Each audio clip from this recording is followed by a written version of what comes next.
Hello, everyone. Welcome to the Hivemind Recap Podcast 2021 Awards Part 2.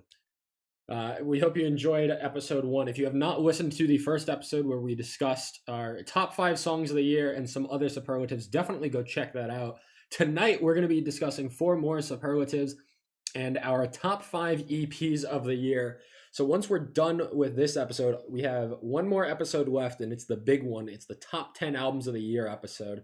So definitely get excited for that one.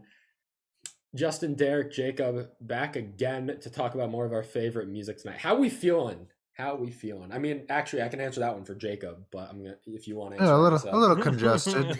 Tinge of regret. Yeah. My Jacob list is still people sick from the upset. last time we recorded. Even more sick now. You can probably hear it in my voice now. No, you sound alright, actually. Yeah, you sound alright. Anyway, compared to what we discussed in our last episode, you guys feeling more excited for this episode? Or do you think, is that even a fair question? Genuinely, I'm more excited for this episode to be recorded so that then the last thing we have to look forward to is the big one.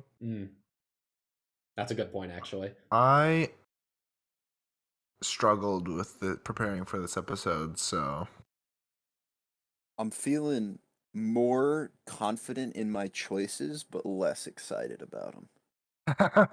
Like, I feel like with the songs, especially, we talked about it, my number one song listened to a gajillion times, is like I spent a lot more time with like the individual song than I did with the songs off of like an EP or an EP as a whole, so, but. Well then, before we get into our superlatives for the beginning of this episode, make sure to follow us on social media so you can catch our other episodes of the Hivemind 2021 Awards. You can follow on Instagram and Twitter at HiveMindRadio_. Subscribe to our YouTube channel at Hivemind Radio. Follow us on Spotify, Hivemind Radio Recap. Yeah, that's about it. I kind of feel like we breezed through this introductory portion of the episode. But are we ready to talk about our first superlative for tonight? Let's do it. Our first superlative in the best album art of the year. Now, we're not... New one. Yeah, it's a new one for us. I think this one's going to be pretty quick. But we're doing it first, and we're not throwing it in our top 10 albums episode because that episode is already going to be jam-packed. So... I'll get started with my runner-up for the best album art of the year. Goes to Anna Lynn, A Conversation with Evil. I just think it looks really sick. It's some sort of a female goddess person holding a golden apple in their hand, and the art style just looks really sick.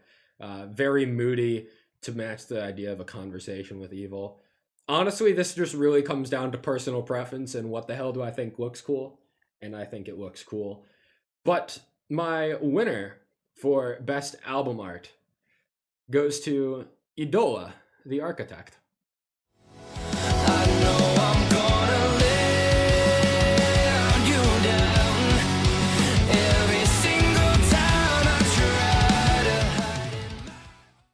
Huh.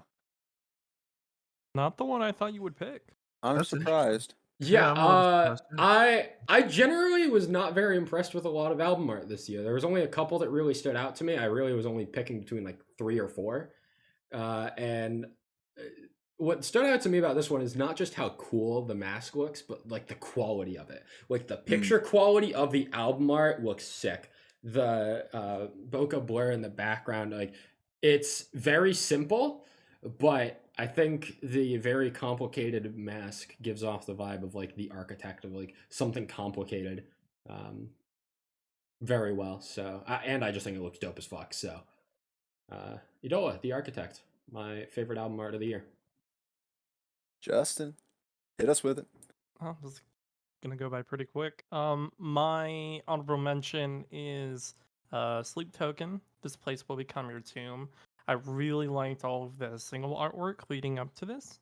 I wasn't too high on the album as a whole, but I still appreciate the theme it went for the for the album art. My top pick for this is Casket's Lost Souls.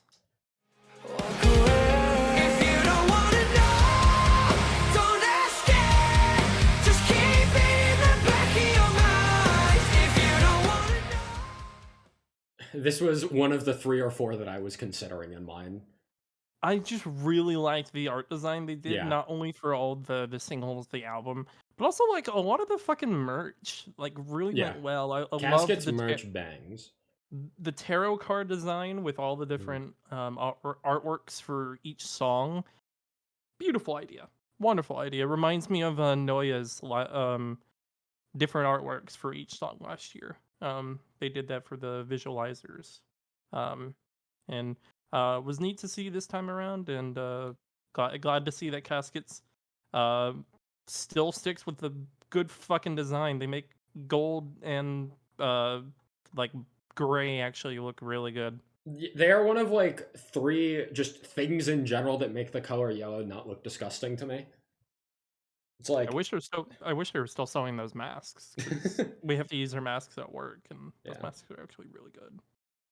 Yeah, Caskets are like the only band. Well, there's one other, but less notable. But Caskets are like the big band that actually make the color yellow work for me. Otherwise, I really do not care for the color at all, and I think it looks mostly disgusting. But Caskets nail it, just like they nail their music. So good pick. You heard it here first on the Hivemind. Fuck yellow. Yep. All my homies hate Honestly, yellow. true. Yellow's just an ugly ass color. I Yeah. don't know. Your favorite Derek? color is yellow. Fuck you. Next month, Jesus. Hivemind rebranding yellow. No. I just Gross. envisioned our logo in yellow, and I just kind of like threw God. up a little bit. Would look gross yellow. Ugh. I say that like I don't have fucking art ho yellow in the background of my my profile picture. Mustard yellow. That's what I was looking for. It's like a yellow orange. That's like more acceptable. Just plain yellow, that color sucks. Anyway, Derek. So this is interesting. Before because I didn't listen to any of the Okay, I've got about 3 things I want to say, and I set them out of order. So my runner-up for best album art is Echo by Of Mice and Men. I avoided listening to the singles that came out besides Mosaic after the 2 EPs, and so I hadn't seen this album art yet. So my initial runner-up was the artwork for the Bloom EP, but once this album dropped, the cover's so much more sick, so it's fine. I really like the way the orange around the bird kind of fades out. I just think it's a really well drawn, well executed design. And I don't know if this is cheating or not, but best album art for the year comes off of an EP, and it's Pure Like Porcelain by Like Moss to Flames.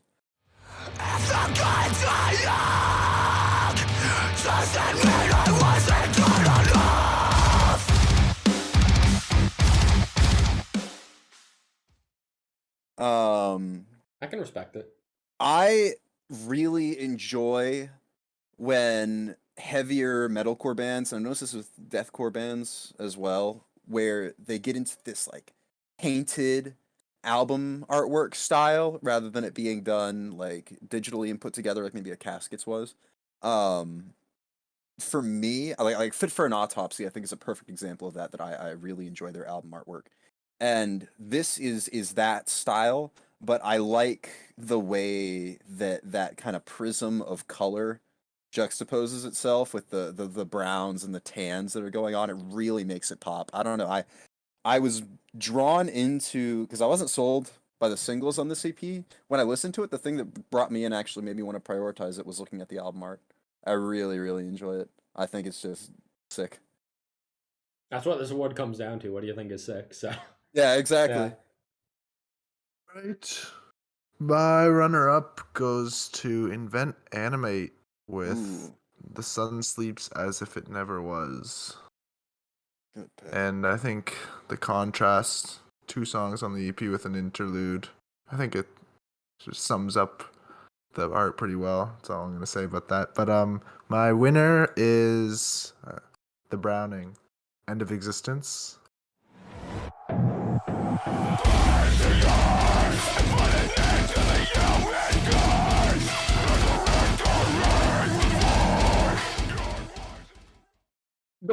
Browning. The Browning. I don't know. I think it's sick. There's a dragon breathing fire down on some dude, and he's got a shield around him. Yeah, I really like the art style. I think it's very. It's not something you'd see normally in this genre. More like a EDM, which I Yeah. guess is Yeah. what the Browning is known for. But this is, yeah.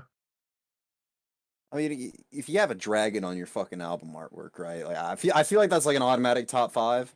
I think Like, there's nothing that's not cool about a dragon. Like, yeah, I think also the contrasting blue looks really like there's like ghosts and shit. I don't even know what's going on. But you don't have to. If it looks cool, it looks it cool. looks Fuck badass. So Well, that's a fun little quick award to start out this episode with. Let's head to our last negative award that we're handing out this year. This goes to the most disappointing album of 2021. And I'll get started man. with my runner-up pick, probably about to break a few hearts here. It Oh, goes to I know what it is. The Architect by Idola. Oof. Oh no, you're gonna break my heart even more with your number 1. I know what it is. I know what it is. Fuck you. I don't think you're right, actually. All I have to say about Idola is that I listened to it the same night that Spirit Box, The Plot, and You and Concrete Castles dropped, and my interest of desire to listen to that album faded by the time I woke up the next morning. Next up, the actual winner for most disappointing album of the year goes to Flux by Poppy.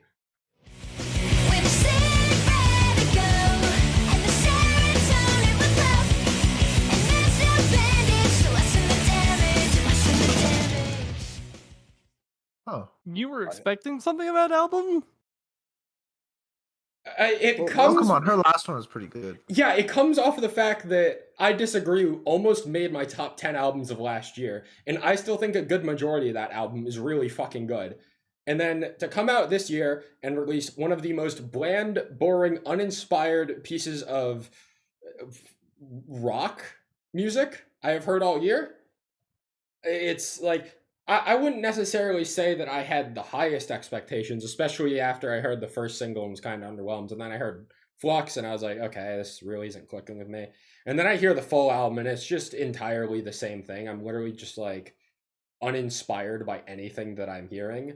And coming off of one of my favorite albums of 2020, I definitely have to give Flux my most disappointing album because of that. I didn't even listen to it. When you said that you didn't like it, I said, fuck it. I'm not doing that. Like, it's not happening. I'll bite the bullet for you. Don't worry. Thank you. All right, Justin, let's hear it. Yeah, my runner-up is Anna's Okay, Aurora.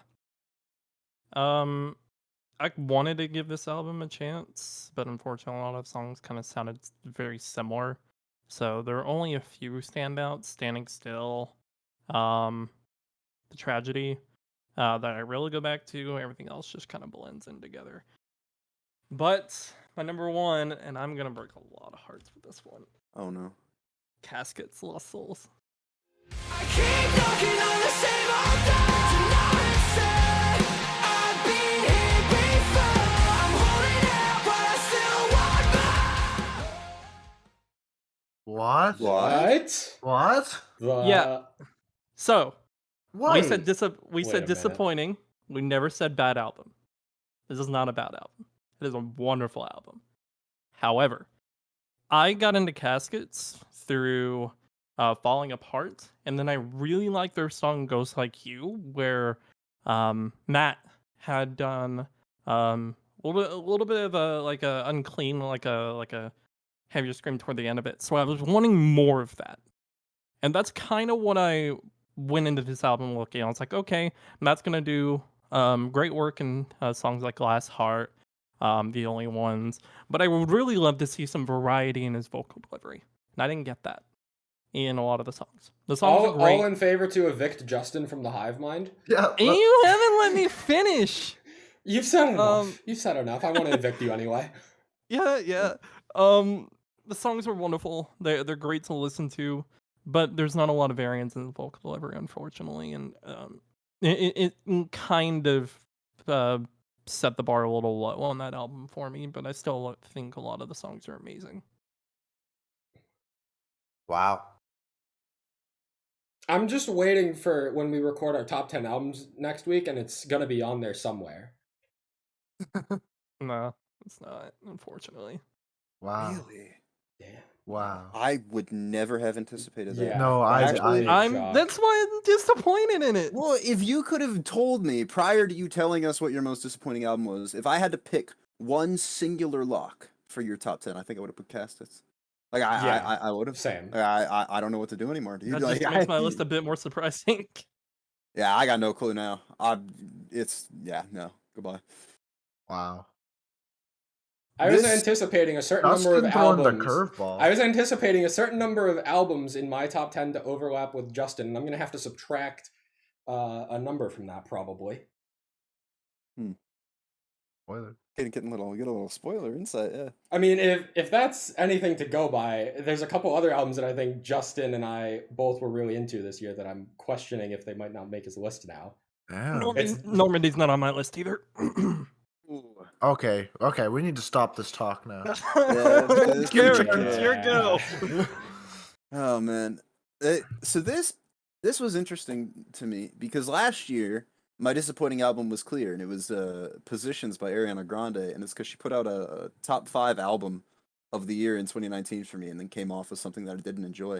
I didn't have any albums like that this year, where it was like I expected the album to be good from a band that had previously provided me a good album. You know, every band that put out an album, nothing really disappointed me, I guess, or like strongly subverted my expectations. So I had to. It was a lot harder to do this one than last year. And this is one that I switched right before we started recording too. So my runner-up for most disappointing album is Geordie by Maroon 5, who somehow managed to make the Another uninspired one. bullshit from their 2018 album even worse. I could not finish this album. And then my most disappointing album of the year goes to See What's on the Inside by Asking Alexandria.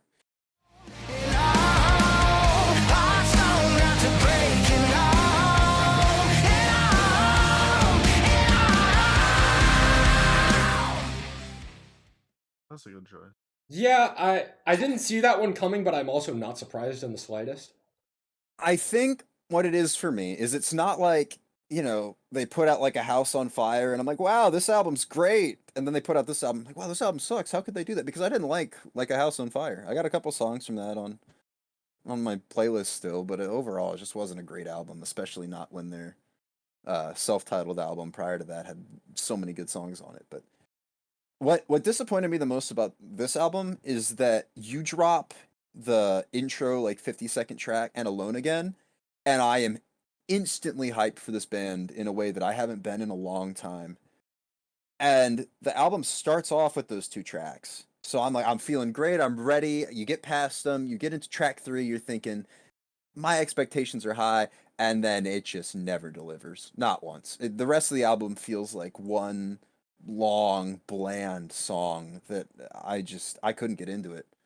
I was sitting there waiting for every song to end.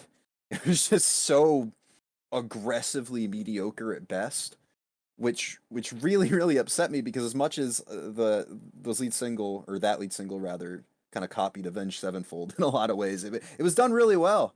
You know, I had the solo, I had the bouncy riffs, I had the catchy chorus. I was feeling great about it, and then nothing else even came close to that. And it left a really really bad taste in my mouth. I think that's a fair pick. I think I didn't have this album on my list because my expectations were low already. Yeah. So I think that's why. Alone Again was a good song, but it didn't get me extremely excited for the album. Yeah. Especially as the Yeah, I loved only it. single. I loved it, especially having that intro track to pair with it and build it. I mean, I was really, really playing that on repeat leading up to the album, and I was like, damn, Asking Alexandria making a comeback, and then they just didn't, so. All right, I'm about to break Derek's heart here. I know what this is. I think it's because I thought it was what Jake's was, but it's not going to be. My runner-up for most disappointing album is Era Oh. with self-titled. I'm like 0 for 8 million tonight. What did you think it was? I thought Jake was gonna mention Chase Atlantic. And that it just Oh, like no. You disappointed act him like because I it was had terrible. expectations. Well, for yeah, that. but Yeah, I that's thought true. that You you know. had no expectations and they somehow still got subverted. Okay, that's fair. Anyway, that's a fair pick, Jacob. I respect it. And my winner for most disappointing album goes to Landmarks, Lost in the Waves. Réveille un pincement au cœur, j'ai dû en rêver encore. Je nourris que de sombres dessins, mais j'ai l'amour des miens pour apaiser la douleur au fond de mon torse. On faisait la paix et c'est un fait rare. I wouldn't have seen that one coming.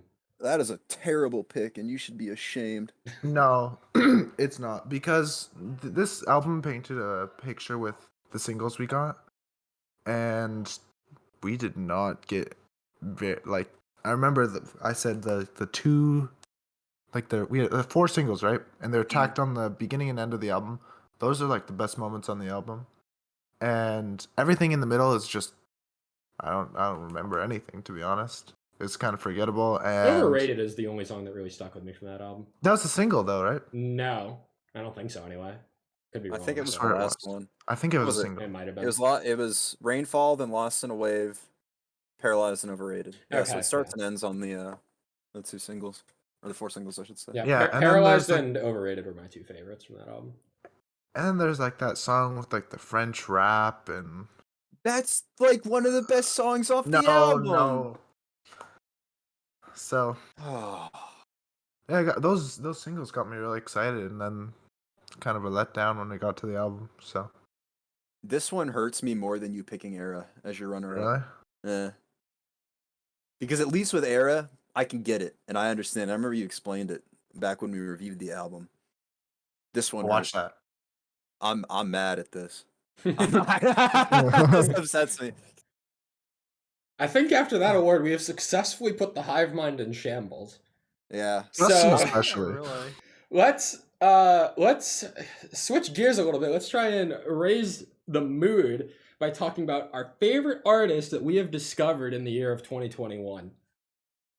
We got 2 more positive awards. We've got this one and another one, our most improved artist after.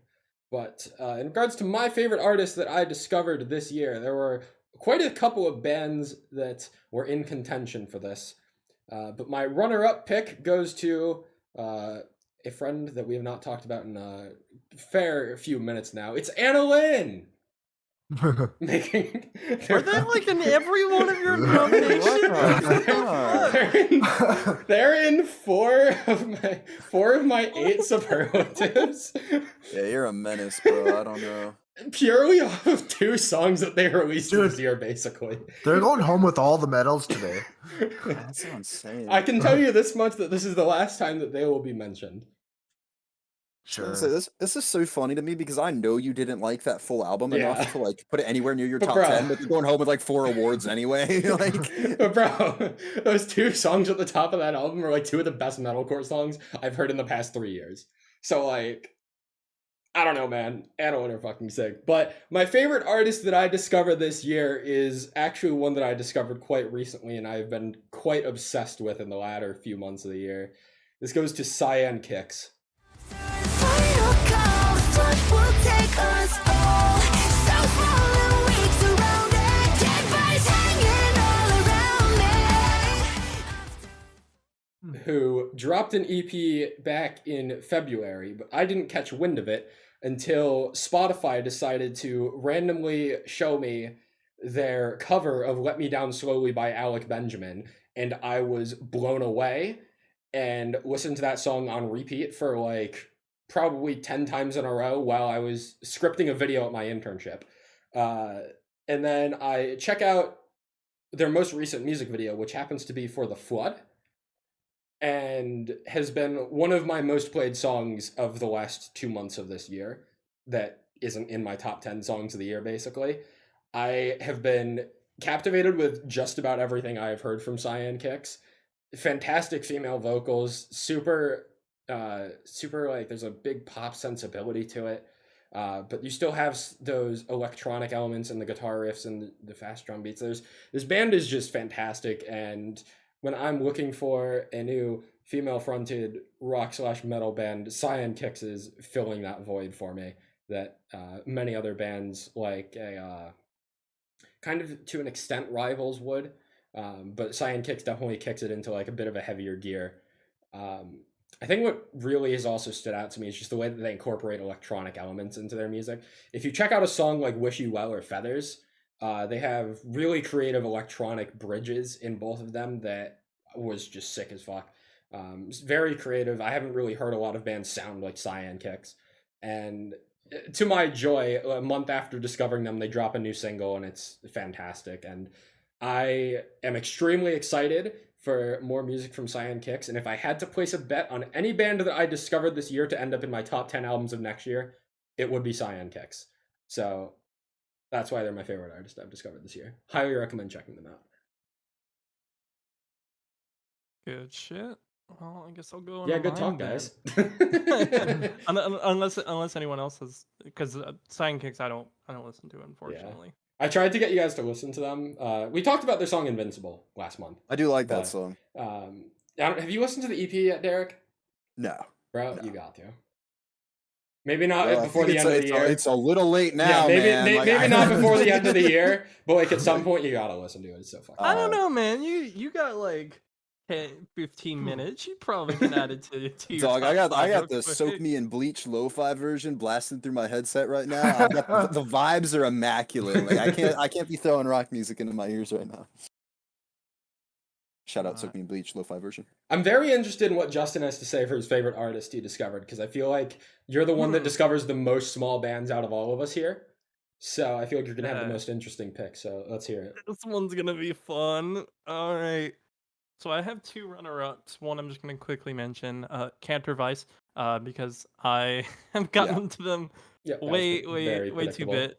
So they're my second runner-ups. Only they have 2 singles out right now, so I need more from them. My leading runner-up is Boys of Fall. I actually heard them a while back through their I think EP's called Chasing Echo, or album, 2018 album. And then I listened to their 2020 album, and I was so upset that I only got to it this year, because they definitely would have been on my top 10 last year. Like easily, like maybe top Damn 7. good album.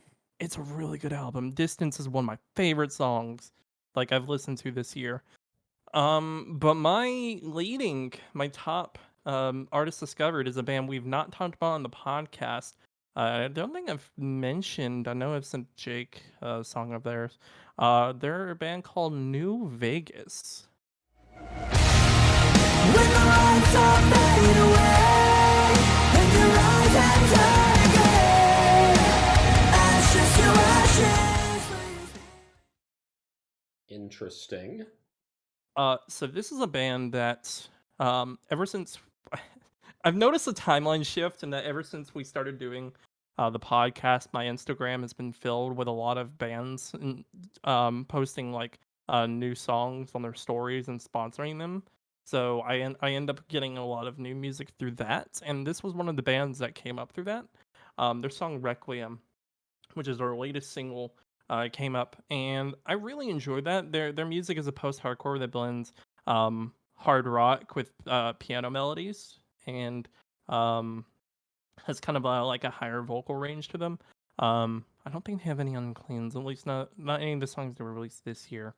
But some of their recent songs, pretty much every single they've released this year, Persona, Killjoy, and Requiem, have all kind of been in some shape or form my rotation this year. And they just have like a really good atmosphere to them. I enjoy that like post-hardcore sound where it's You are a a self-described variation. post-hardcore junkie. Yeah, of course. Where it's that blending of like a hard rock, little bit of a heavier vocal range, but also adds like the lighter about like melodies like a piano or violin.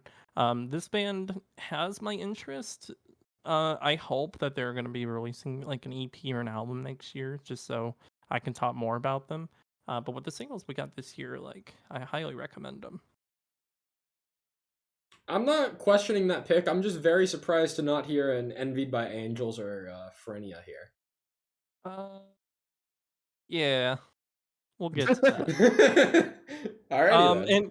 And Envy by Angels, unfortunately, they released so much that a lot of their music kind of got drowned out, and there were really only 2 or 3 standouts from the singles that they released. Which isn't a bad thing. The quantity over quality can work. But I feel like now that they're signed, I think if they slow down a little bit, I think they've got a good chance next year in showing up somewhere in my superlatives. And for any we'll talk more about that. I'm sure we will. Anything else you want to say? That's all I got. All right. Derek. Man, I'm gonna one up Justin's talking about one favorite artist discovered that we didn't talk about on the podcast. So I'm gonna hit you with 2. My runner up is Axel Flovent, a indie folk pop artist from Iceland, who I was exposed to by Kate on Twitter. Shout out Kate. And my favorite artist discovered is an indie pop artist called Elio. Show me your shoe sign, show me your Levi's, baby. I wanna know what it feels like to feel. It's ELIO, and I found her because she made a remix album of all her like 10 of her songs and got features on, and one of those features was Chase Atlantic. Of course, it showed up in my release radar, and I listened to it, and then you I fell down the rabbit loved hole. it. I loved it. Well, she wasn't even like super featured on the song, but I liked the melody of it, and so I got to go hear the original. And I did. I didn't like it as much as the one with Chase Atlantic by any means, but I saw it was off an EP, which means it goes into the listen later playlist, and that's when I fell down the rabbit hole. The song with Chase Atlantic is "Hurts to Hate Somebody," by the way, and oof, that was a damn good song. She's got this. Well, I guess I should say that for me, my 2021 rock metal Hivemind podcast, by the way, was defined by 2 genres, and that was emo rap and indie pop. And the indie pop was solely because of Elio, in the sense that a lot of the indie pop that I found and listened to this year, I found as a result of going through like fans also like for her on Spotify and finding artists, and then finding artists through those artists. I think the most notable ones for me are Valley, who was on her remix album, an artist, Ren for short, and oh god, who's the other one? Why am I blanking? I've been listening to him all year. Joan, that's what it is, Joanne. She's got this great pop sensibility that there. I don't know how much you guys listen to indie pop, but it feels like there's 2 sections of it, and it's like people who are meant to stay kind of undergroundish, and then people who qualify for indie pop just because they haven't had that moment where they've blown up yet. And that for me is what Elio is, because everything, I mean, there's just so many electronic hooks, so much pop sensibility across all of her music. She put out a album last year that probably would have made my top 10 had I heard it at the time, but yeah, it's just there's such a range of stuff that's vibey, stuff that's upbeat and energetic. Songs like Charger and When You Saw Love were 2 of my. If I had to make like a top 20 or top 30 songs for the podcast, those 2 definitely would have been on it, 'cause I spent a lot of time with them. But yeah, no, in the same way that I put Alpha Wolf in my top 10 albums last year, because I appreciated what they had done in terms of getting me into albums that I thought were too heavy, and then I, listened to Alpha Wolf, and the rest of them seemed more tame. It's kind of that same vein. Yeah, as a gateway. It was just a gateway to get me into a lot of new artists this year that I really enjoyed. So even if some of those other artists had a discography that I enjoyed maybe a little bit more, I had to give it to Elio, because without her, I wouldn't have found those other artists in the first place. I'm gonna have to pass that one down to my sister because indie pop is like she goes crazy for that. So Oh yeah, she'd love this shit. It's great. It's great. we'll definitely pass that down. That leaves us with Jacob. Jacob. Your picks. My runner-up is Nevertell. Oh, You like to see it? Yeah. I don't know if we talked about them last year on the podcast. I can't remember, so I chose them. We because talked I- about one song. They released Everything in My Mind, the single, last year. But I think So I guess I'm that's it. cheating, but It's fine. we'll take it. I didn't really like get into them until this year, so that's why that's my runner-up. And I'm gonna let you guys guess what my number one is. It has to be Sweet Token, right? Yeah. What would it discuss? Oh wait, yeah. My bad. I forgot you didn't listen to Sundowning when it came out. That's on me.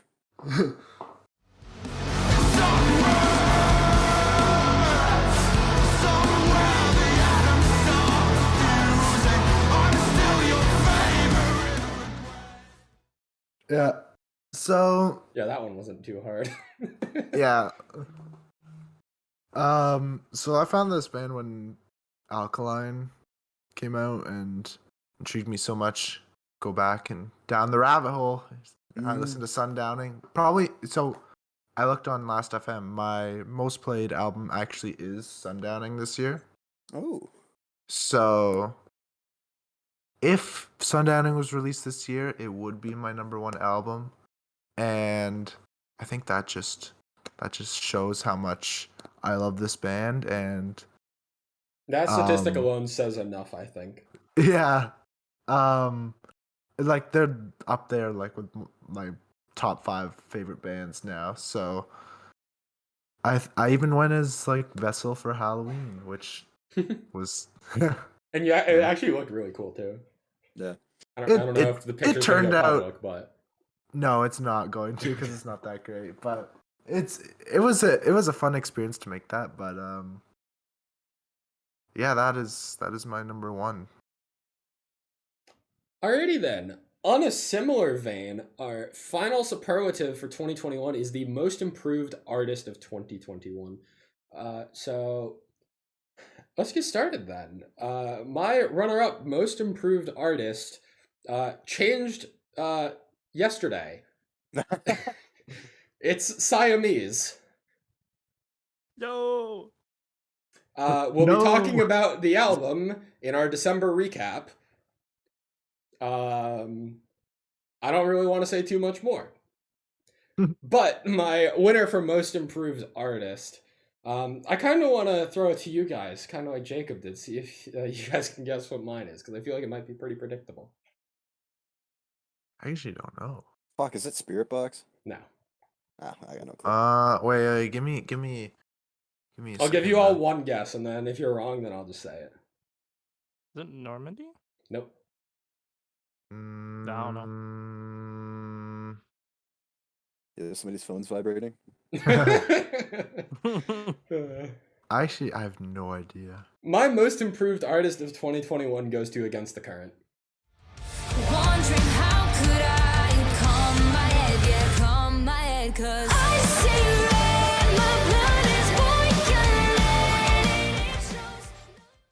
Okay. For a band that I basically did not care about, like they would pop up in my YouTube recommended every once in a while, and I knew that like Legends Never Die was a fantastic song that Chrissy Costanza featured on, and everything else I had ever checked out by Against the Current was just like, like I don't think I would really care if it was on. Like I wouldn't be disappointed or upset. Like I don't hate any of it, but like I'm not really inspired by any of it either. And then at the end of last year, we get That Won't Save Us as a single, which is like the first song of theirs that I actually like enjoyed quite a bit. But then they kick it into high gear this year by releasing Weapon into Again and Again into Lullaby with the release of their Fever EP this year. And just some of the best pop rock I have ever heard, plain and simple. I still don't care for a lot of their earlier material, but the 7 songs that I got out of that Fever EP blew me away to a point of naming them as my most improved artist of 2021. I wonder if we'll be talking about them again later this episode. Mm. All right, Justin. All right. So my runner-up is Paul Bartolome. It's a good pick. I feel like they've been putting banger after banger since Time Bomb's release, especially with Monster coming out. I would put them as my most improved, but I feel like that's gonna come next year when their album inevitably comes out. Assuming it's next year, it's most likely next year. But my top pick for most improved is actually of Mice and Men.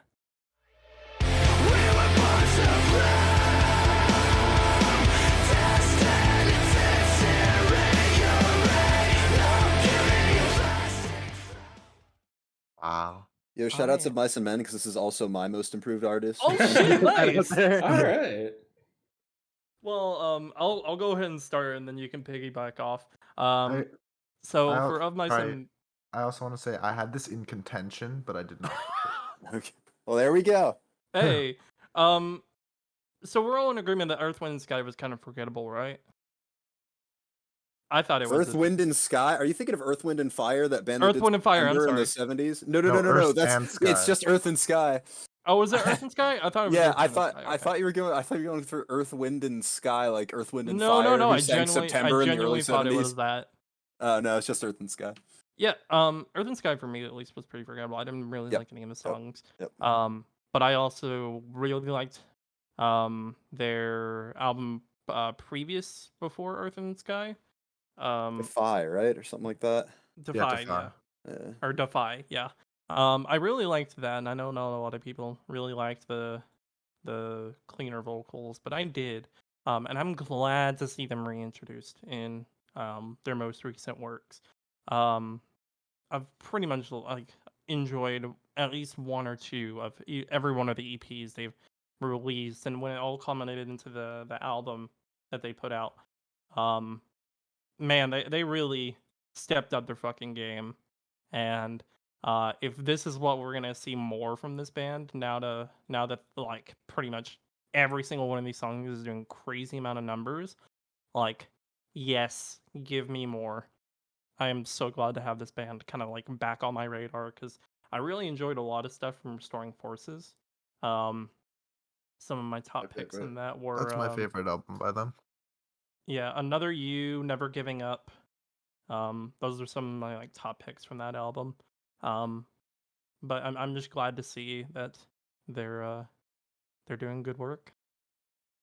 Yeah. So I guess because I'm next, I'll just say my runner-up for most improved artist was Wage War. I another also one had had that in in contention. contention. Oh, good. Good. But I did not make it. Good My, to know my the three of final us pick. are on the ball. I was gonna say after the absolute mess that was each of our most disappointing albums, I think that We're Hivemind reunited. we're bringing it back together before the EPs. God bless. I want to echo. Well, a lot of what Justin said in the sense that when they lost Austin Carlisle before Defy came out, it felt like the band didn't really know what to do. And so they just stuck with Aaron's cleans, and like there were a lot of good moments on that album, but I felt like overall it was really lacking. And Earth and Sky felt like a course correction, but it felt like one that was too strongly done.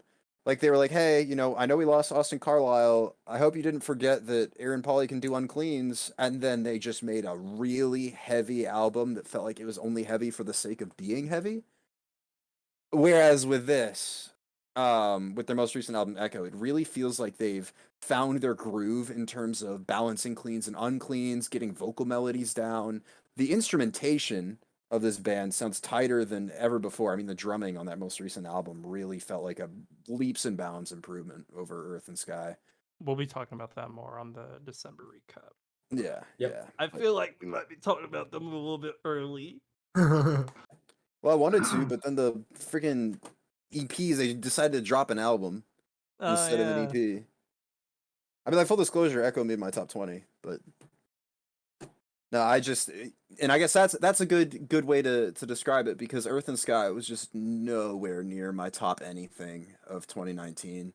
And I thought that maybe it was just because I was not into stuff that was that heavy back then. But I went and re-listened to Earth and Sky a couple months ago, and it just didn't hold up in the same way that Echo does. So shoutouts of Mice and Men for really finding their groove and putting out material again that I can really, really enjoy. Of Mice and Men wasn't in contention for me because I never really listened to them up until this year.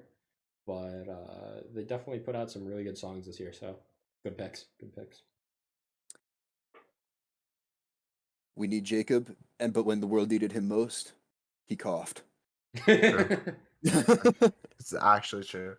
All right, my runner-up for most improved artist goes to Memphis Mayfire.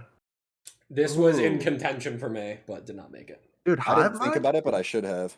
in full effect. For I'd real, put them as actually. number 3 or 4 if I had to. Yep. And my winner for most improved artist goes to Lorna Shore.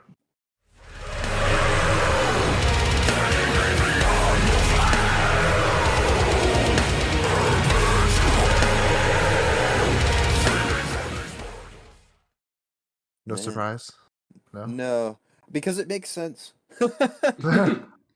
Deathcore. Yeah. Yay. Yeah, so kind of the same thing as that Jake said is like this band was I knew about them and I didn't really care for them. It was like and what do you call it? Black and deathcore, right? That's what it's called. Yeah. And yeah, so I didn't really care about them for their last album. I know I listened to it and I was like, this sounds too power metal-esque to me with all the orchestral elements. Mm-hmm. But after To the Hellfire release, I was like, damn. this is like epic. And with Chelsea Grin not releasing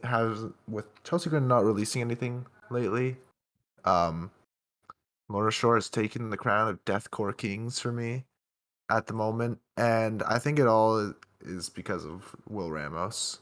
I think he is an amazing addition to the band, and I think it is exactly what they needed, and hopefully they don't lose another vocalist again, but We'll see. We'll see. It could happen.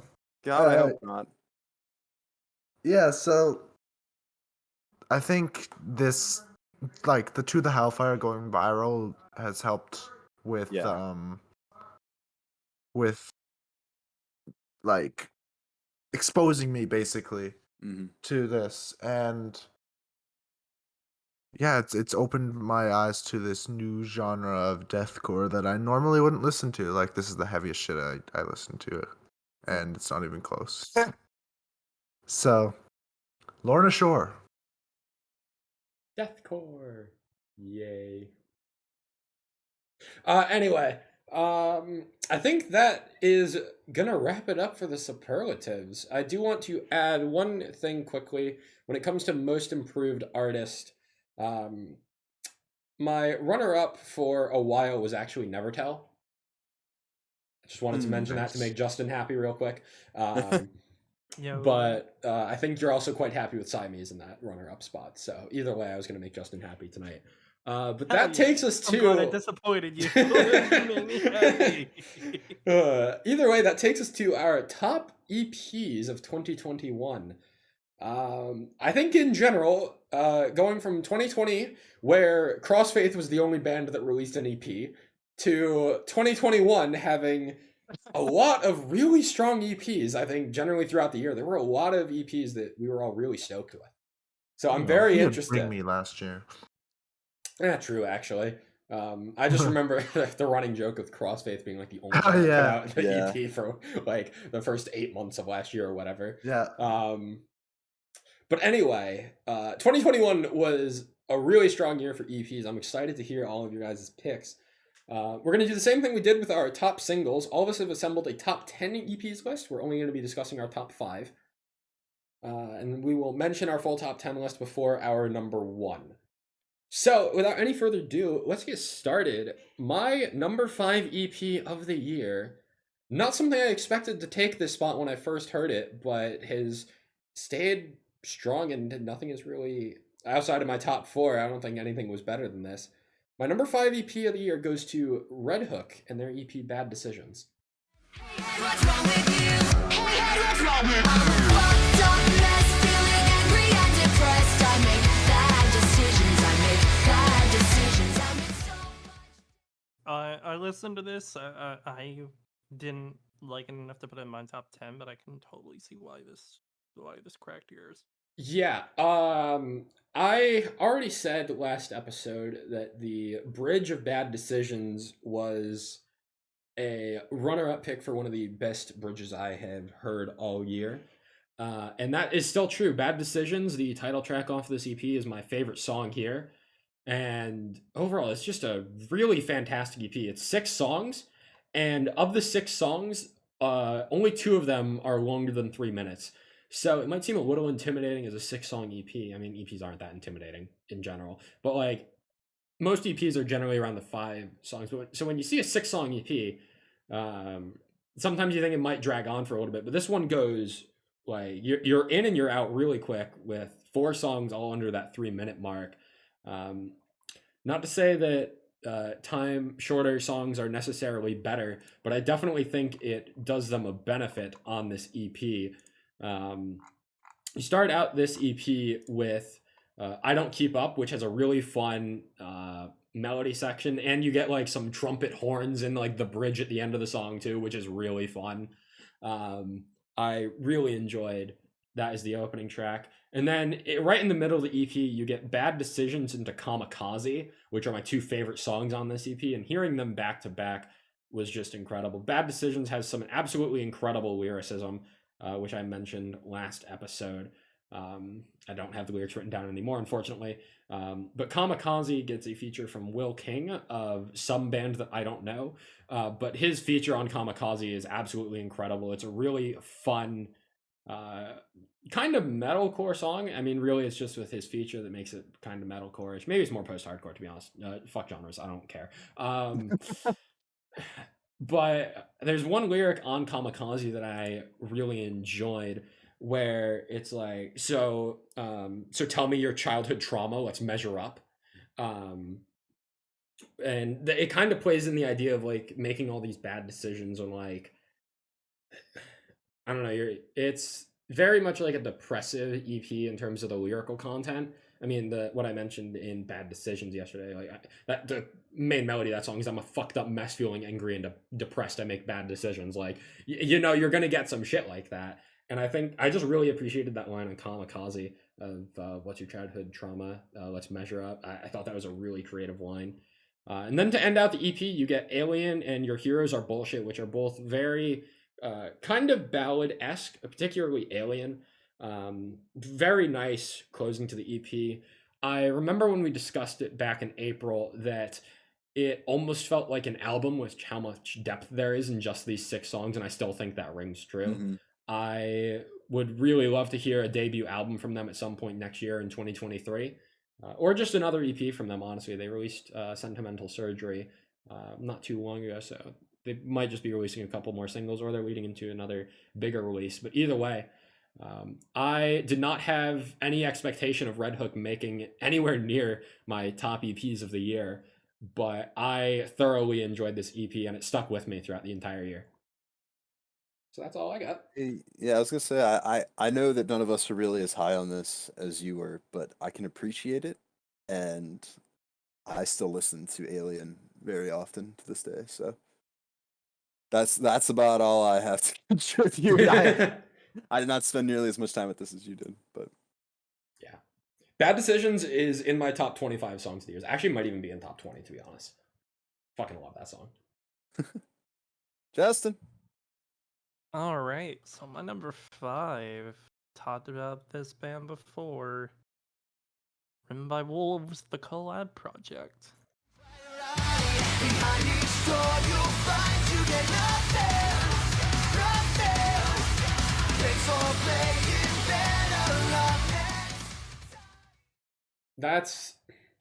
That's an interesting one for me.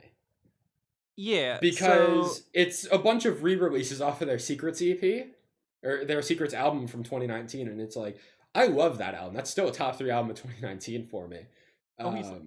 But I don't know. The features don't all work for me, so I'm interested to hear your thoughts on this. So, like it or not, I'm in the same boat. When I was reviewing my EP list, because regrettably I didn't listen to a lot of EPs this year. That really stuck with me. This one is one of the few EPs I keep coming back to. Most because Trenton Woodley carries the EP on his back, and it's not fucking close. That is true. That is so true. Um, his feature in Better Luck Next Time really like breathed new life into that song, Yeah. and has made it much more of a more dynamic song with having 2 people involved. I'm shocked they didn't do that originally, but it also was a debut album, so it kind of makes sense. But also I like the variety in the features, even if the features themselves, the rest of them didn't really stick with me. Like I could care less for Kellen's feature in Help Me Through the Night. Help Me Through the Night was more like a cinematic kind of piece. I feel like Kellen really didn't add too much more into it as much as like Trenton did. Sunny Sandoval from Pod, I feel like he also kind of breathed new life into Secrets, kind of adding a bit more of a kind of like a rap / R&B kind of style to it. Not something I listen to predominantly more than I listen to the standard song from the album in 2019. But having 2 features of both of Lucky Stars and Forever and Always, both songs I really didn't find too heavily invested in on that album. I really appreciated them more, especially Forever and Always. Like I feel like the feature in this one really adds much more to the song than I really thought of going into it. My only grab with his EP is could kind of done less without the 11.5-minute and 9-minute like basically memoirs essentially.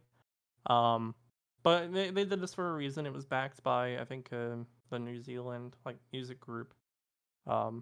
So they did it for a reason. I do appreciate the songs they picked. I kind of wish they picked more that I had been more invested in. Like, I would have loved to see a feature in The Way Out or Let It Burn. But what we got, I enjoyed it. Better Luck Next Time featuring Trent Woodley still is in my rotation normally. So Yeah, I know I said before we started recording, I don't have runner-ups for my top 10 EPs. Thinking on it, if I did have a runner-up, Written by Wolves would be the runner-up. So I'll just say that much. That album was the top 3 album of the year for a reason. I just don't think when 3 of the 5 songs on this EP are 2 of the weakest songs on the album, it doesn't really do a lot for me. I think Lucky Stars and Forever and Always are both good songs, just not something that I ever really have a desire to listen to again. So it kind of bogged it down for me. But even with that, like Written by Wolves are so talented that like even if it's not like my favorite thing from them, it's still written by Wolves and it's awesome. So I do like the release of this though because it does give me hope about anything they release next year. They said next year is gonna be a big year, so I'm expecting maybe another EP or album next year. I'm hoping so because that's gonna add more on the fact that 2022 is just gonna be 2019, but again, yeah, for that's real. funny. But I have hopes. I really didn't like any second or as much as I liked pretty much everything else off that album, but Oh No is still a song I have learned to appreciate more, even though it's kind of a topical song. But I'm looking forward to what the guys have next year. Absolutely.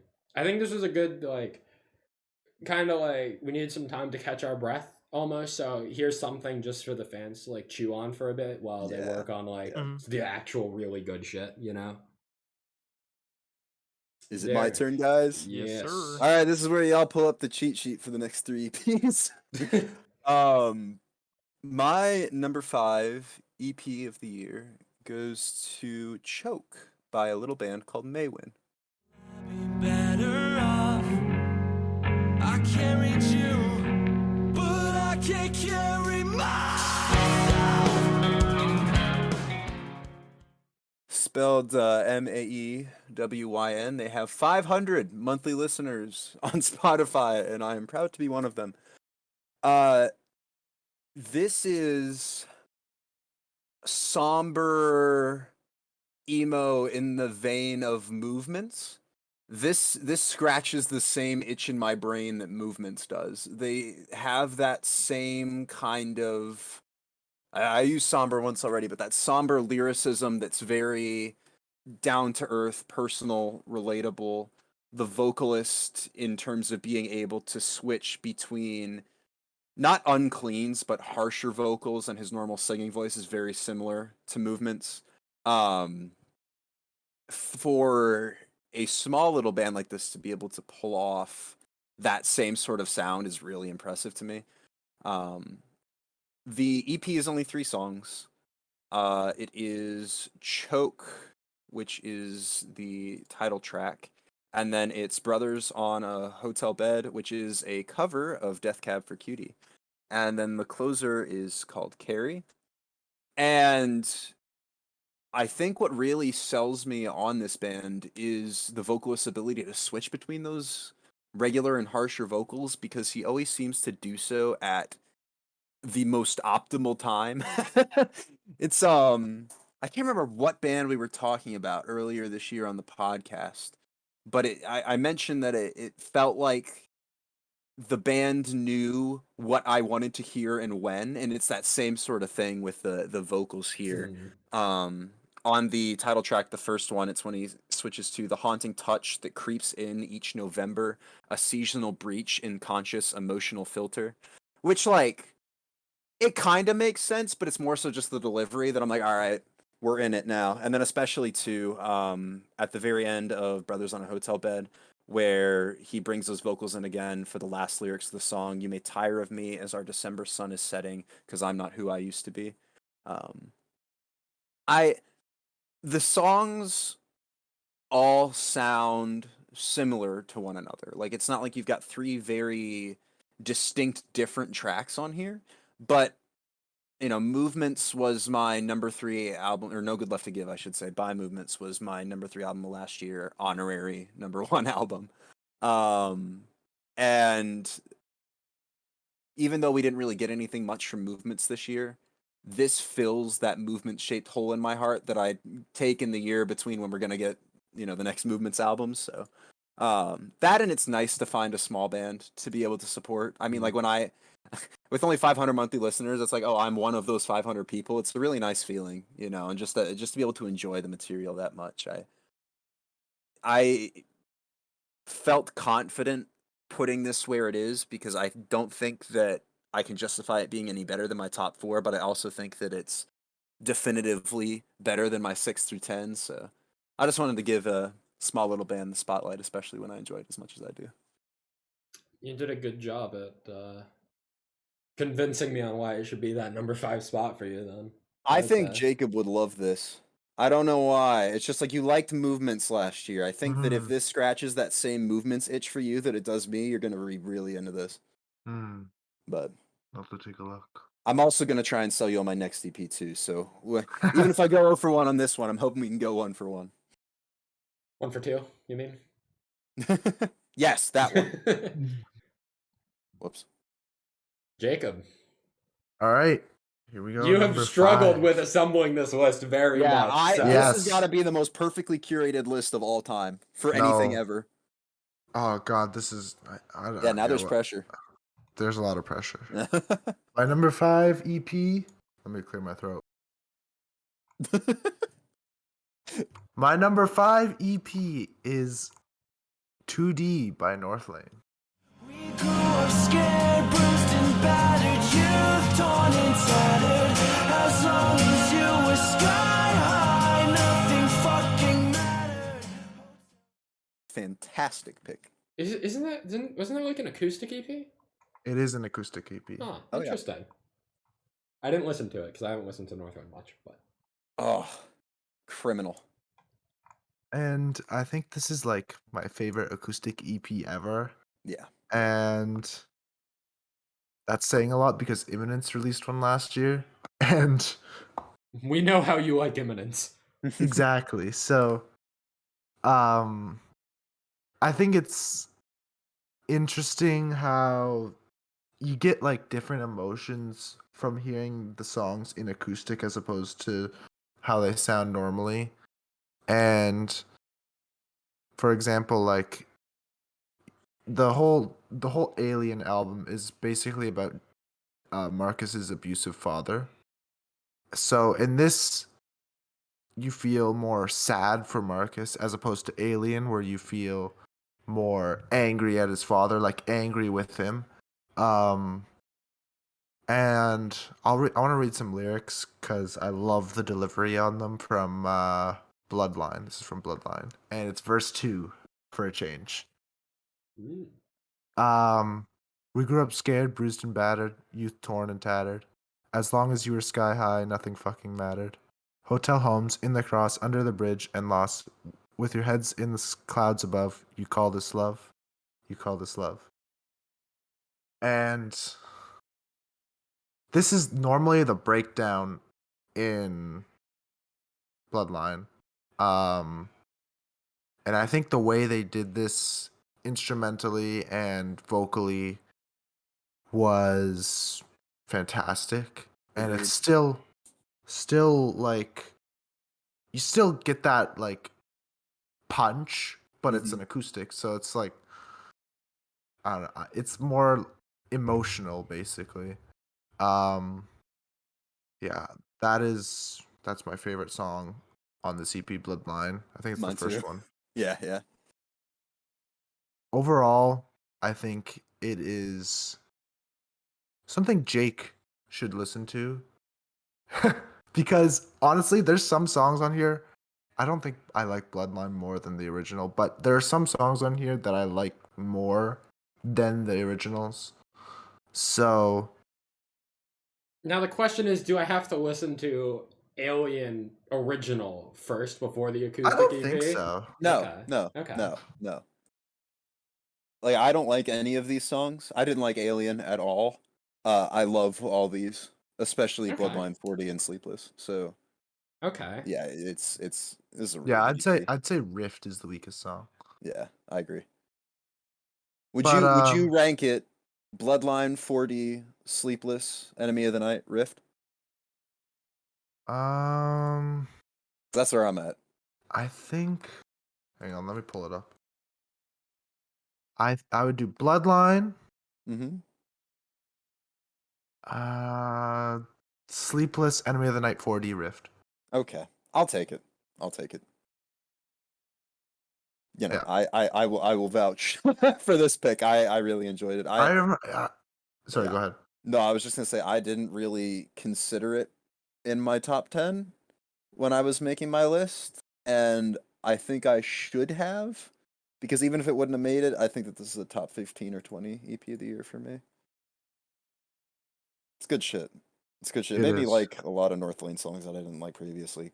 Fantastic renditions. Well, All right. I think that takes it back to me, huh? Yes, Yep. sir. For my number 4 EP of the year, these top 4 are fucking elite, by the way. Like, they are all in a very particular order, and I don't think any of them can move up or down, but these top 4 for me are all so fucking good. I think there is an argument to be made that my top 4 EPs of the year are better than every EP I heard last year, bar Posthuman. Okay. So, my number 4 pick goes to Sora Kai with Expedition. I gotta go, gotta get out while I can. I should've left you back when I had a chance. Now I want you to leave. We followed Sora Kai, previously McKenna, ever since the release of Methane last year. And they went on a fucking tear releasing singles up until they had to change their name to Sora Kai and it delayed the EP for 2 months. which really knocked the wind out of the incredible fucking roll that they were on. As far as I remember, your guys' favorite songs are still Finer Highs, generally? Yes. Yes, Yes. for me, yeah. Okay. You guys continually sleep on Habitual, because that song is fucking incredible, and in hindsight, probably a top 20 song of last year, if not top 15, in my opinion. It is one of the songs that I have listened to the most from my best of 2020 playlist that wasn't in my top 10 songs of last year. It is unbelievably catchy. His vocal melodies, literally from the first second where he's like, I gotta go. It's like an incredible, it's just so fucking good. Habitual is still my favorite song on this EP. Honestly, it's not very close. But even with me saying that it's not very close, the other 5 songs on this EP are all incredible. Every single month, I was like actively looking forward to a new release from this band to the same level as like some of my favorite bands. Like I was looking forward to a new release from Sorokai, the same way that I would look forward to a new release from like, God, I'm trying to think of like what other bands are like kind of similarly on their level. I'm struggling to come up with a name at this point because like I don't want to say bands like a Normandy or an Until I Wake kind of. But I was extremely excited every time that they were announcing they had something new coming, and every single time they delivered. A War Within is fantastic. You get some really fast guitar and drum beats, some really nice harsh vocals, and they just complement the clean vocalist of this band extremely well. Methane still very much reminds me of Gravity by Holding Absence, especially in the drum fill to open the song. And overall, I'm like, this is one of the most like consistently just amazing EP. I don't know if I want to go to amazing for this. Consistently like significantly above average. Like there is not a weak point on this album if I wanted to try and find one, or on this EP. It is just 6 incredible songs with Habitual at the top and a very enjoyable listen every time I've gone back to it. This is one of those where I feel like it's the same sort of thing as Maywin, but in the sense that like I'm happy that we get to feature a small band and that a smaller band is putting out material that even if not all of us enjoy it or have listened through it or whatever, that on an individual level we were able to enjoy it that much, especially when so many like bigger bands and larger artists released material this year on EPs, you know? Same thing as Red Hook. I've got like one song I'll go back to off of it, and I'm not like super high on the rest, but I can really appreciate this pick. Even glad if that they they enjoyed. didn't get fucked by having to change their name, like if they were able to release the last single for this album like a month after the 5th single, Yeah. I still don't know if it makes it any higher, because like that gap of like 2 months before we get The Thought of You as the final single off of this EP, like that gap really hurt. Like when I was extremely excited for this EP to release back in like April this year, and then it gets delayed until June, and by the time it's June, I'm like, yeah, I'm like excited for it, but I'm not like fucking stoked for it, you know? Just because that way, like they were on such a fucking roll when they were releasing singles every month at the start of this year, that the way it really crushed the momentum for me. But it's still undeniable to me that this is a top 5 EP of the year. Justin, what's your number 4? All right. So my number 4, Soft Spoken, Where the Heart Belongs.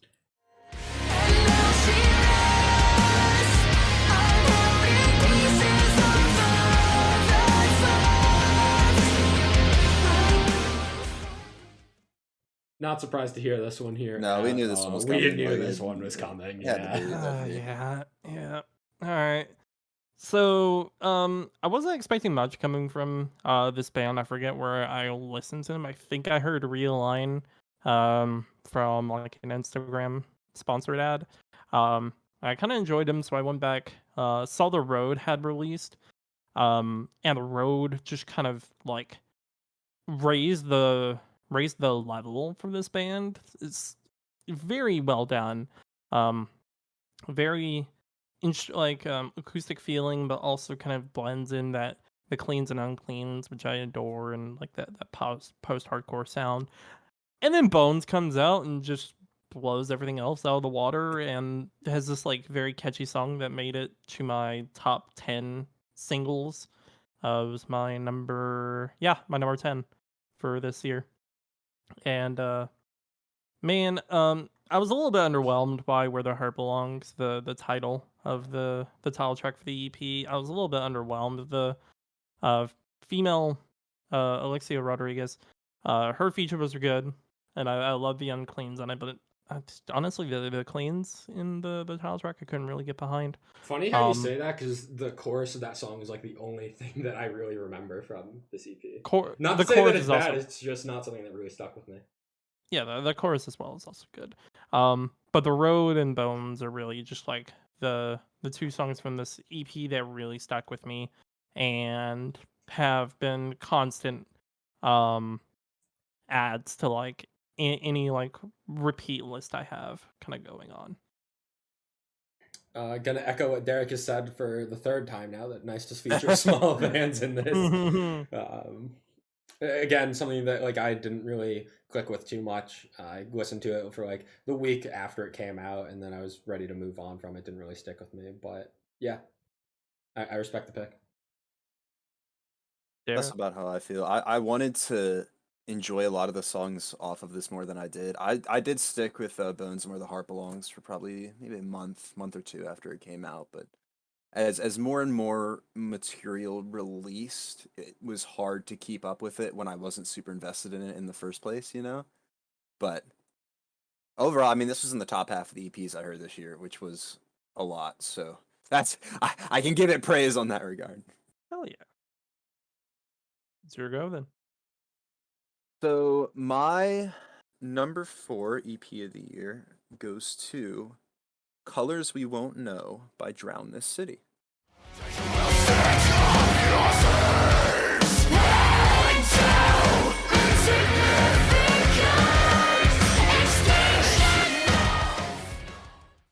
There it is. Yeah.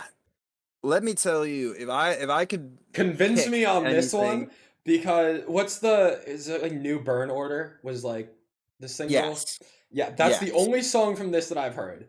And I Okay. was really intrigued, but not convinced to give it a full listen. So sell me Okay. on it. Sell me on it so I can make this one of my last EPs I hear this year after this episode. Perfect. New Burn Order is the worst song on the EP. So That's a good start. if that didn't don't let that set your expectations. I will say that it works well as a closer for the EP and fades out really well. So this EP deals lyricism wise with a lot of existentialism, in the sense that like there's a lot going on in the world around us, and like in societal change with climate change and everything with that, and that it's very easy to get lost in feeling hopeless. And so it's addressing that, but at the same time it's saying no, you should feel hopeless, and like the world is ending, and there's like a lot. It's trying to address your existentialism and then increase it at the same time. It's almost unnerving at points. I think the best example of that is Time Won't Remember Us, which is track 2.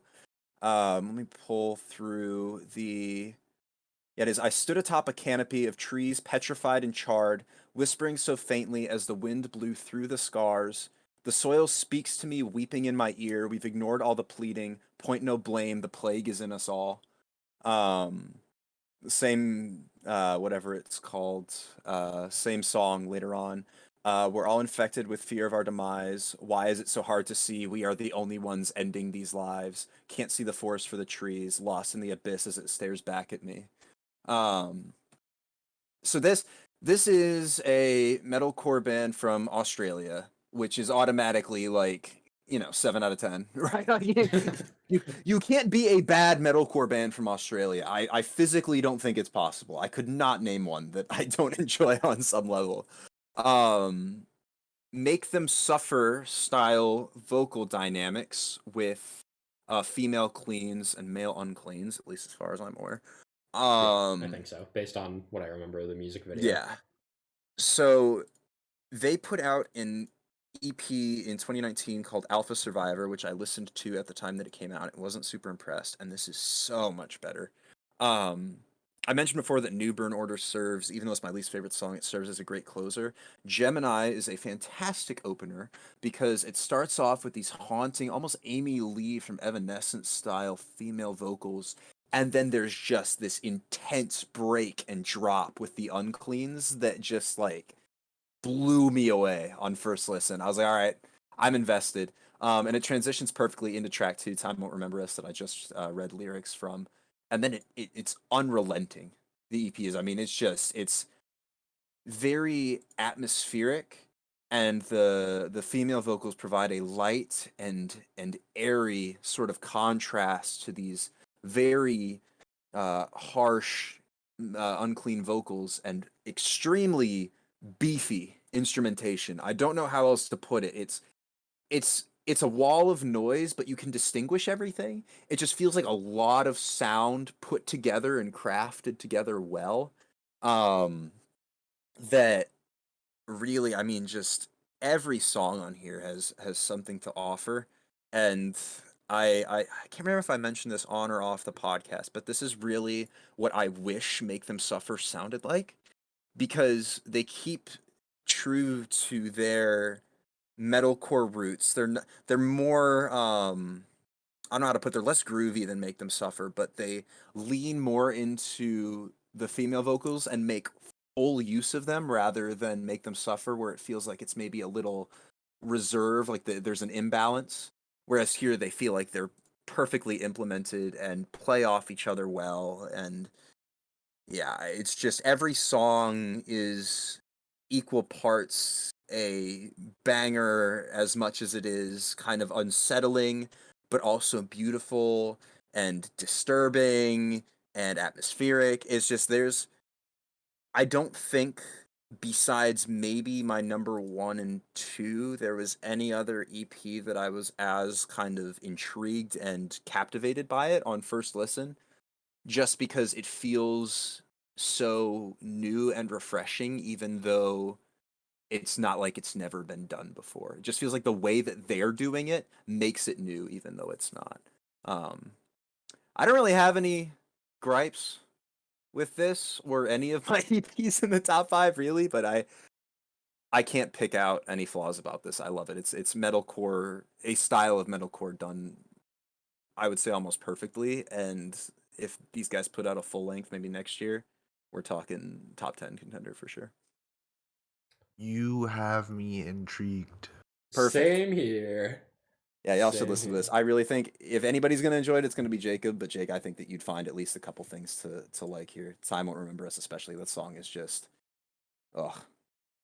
fantastic. From what I remember, I really enjoyed the female queen vocals. It's the unqueens that kind of threw me off. So I'm gonna give it a shot either way. You've convinced me enough. Perfect. That's all I wanted to do. Jacob, you're number 4. My number 4 is Jake's favorite, Lorna Shore, and I Return to Nothingness.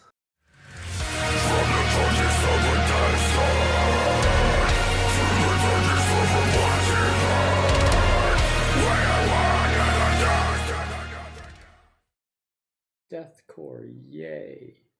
Say the line. Say the line. Come on, Jake. I'd said it.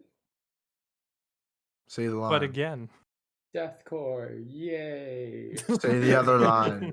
What's the other line? It's too heavy. Oh. We haven't done that one in a while. Oh, you're totally right, though. It is too heavy. Anyway. So this is my number 4 EP, and as I mentioned earlier, Lorna Shore is my most improved artist, and that's because To the Hellfire went viral. This EP is instrumentally insane, and there is so much talent packed into these 18 minutes, and it's 18, yeah, it is 18 minutes. And then, like, from the epic orchestral elements to the fucking drumming speeds. Like, how does that guy even do that? Yeah, I don't know. He's not human. Like, That guy definitely works out. And of course Will Ramos, who has single-handedly Yeah. brought this band back. And then To the Hellfire, of course, has this. I think it is of the Abyss is my favorite track. I think To the Hellfire still has the best breakdown, and then And I Return to Nothingness is in third place. But overall, this is the most brutal thing I've ever heard, and as Derek would say, I have a stank face yeah. the entire time listening to it. And I really, really, really need to see this band live now. Just to hear To the Hellfire.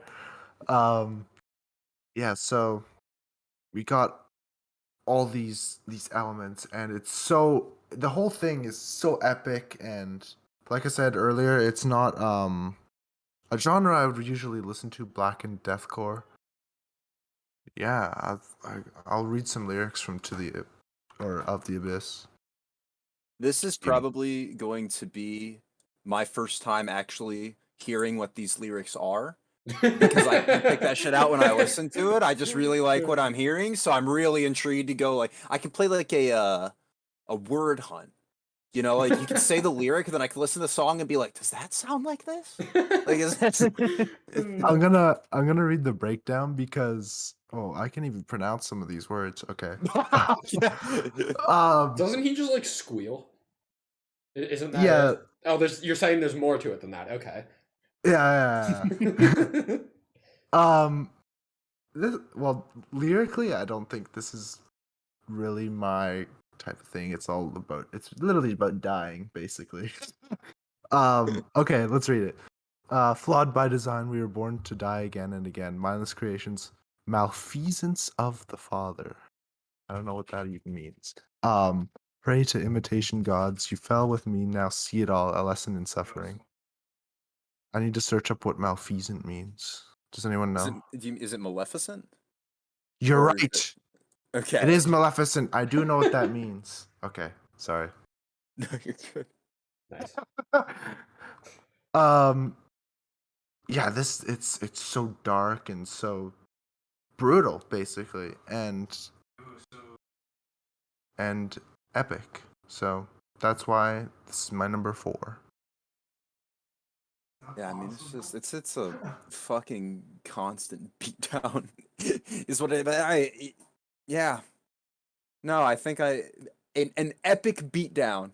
I think I'm gonna take your words and use that as my official description of this EP. Yeah, it's a I good mean, just description. yeah. I wanted to be more high on this than I am. I really enjoyed it for what it was. I don't think that I've hit the same level of this isn't something I normally listen to, but I like this a lot type of thing. I'm more of a this isn't something I would normally listen to, and I'm almost sold. And so I'm hoping, because isn't the next album done? Didn't Yeah, Will they're Ramos do that? or Yeah, it's an EP or album. I'm not sure, but it's it's done. an It's album. done. It's an album. Okay. So I'm hoping that next year will be that this is that precursor to it clicking Yeah, for me. I think this is Clicking for you. just to show off the new vocalist. What an incredible job of that they did. Holy Yeah. shit. Yeah, Will Ramos, everybody. Is that all? Yep. That is. Do you guys hear something? Guys, my number 3. Uh-huh. The Hot Milk Supremacy hype train is back, baby. Hot Let's Milk. go. I just want to know what happens when I'm dead. My number 3 EP of 2021. Personalities and enemies side side die. What's it could be away? So hold me down and put me in a side. I almost forgot the one. I almost feel like I'm still living in 2025. Anyway, yeah, I called the Hot Milk Supremacy hype train back in June. You could have reserved your ticket back then. If not, tickets are available once again right now to hop on the Hot Milk Supremacy hype train, because Holy shit, this band is incredible. Following up 2020 with 3 absolutely incredible songs in Glass Spiders, June Gloom, and California's Burning. June Gloom was in my top 5 songs of last year. It has fallen off a bit for me. But even if I think they had a better year last year with those 3 songs, this EP is still absolutely incredible. Hannah and Jim are able to bounce off of each other so well in their vocal delivery, and the instrumentation is, you never know what you're going to get with a Hot Milk song. You open up with Hannah just screaming, "It's the end," and then you get into a sick guitar riff type thing. And then you get something like I Think I Hate Myself, which is much more of kind of just a typical pop punk anthem. And then you get Woozy, which is, there's literally, I have no words to describe what Woozy is. It is literally just Woozy.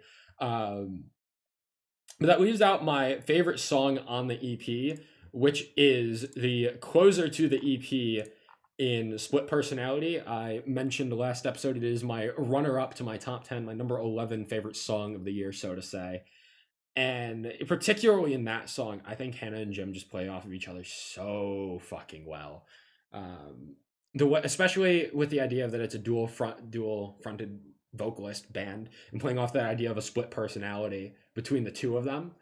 And the way that they throw the vocals back and forth between each other in the choruses, alternating lines between each chorus. Like in the first chorus, Hannah will say the line, then in the next chorus, it's Jim that says the line. I fucking love it. And then you get a crazy breakdown-ass song to end it where Jim screams, fuck, I don't have the lyrics pulled up, but overall, this EP is just fantastic.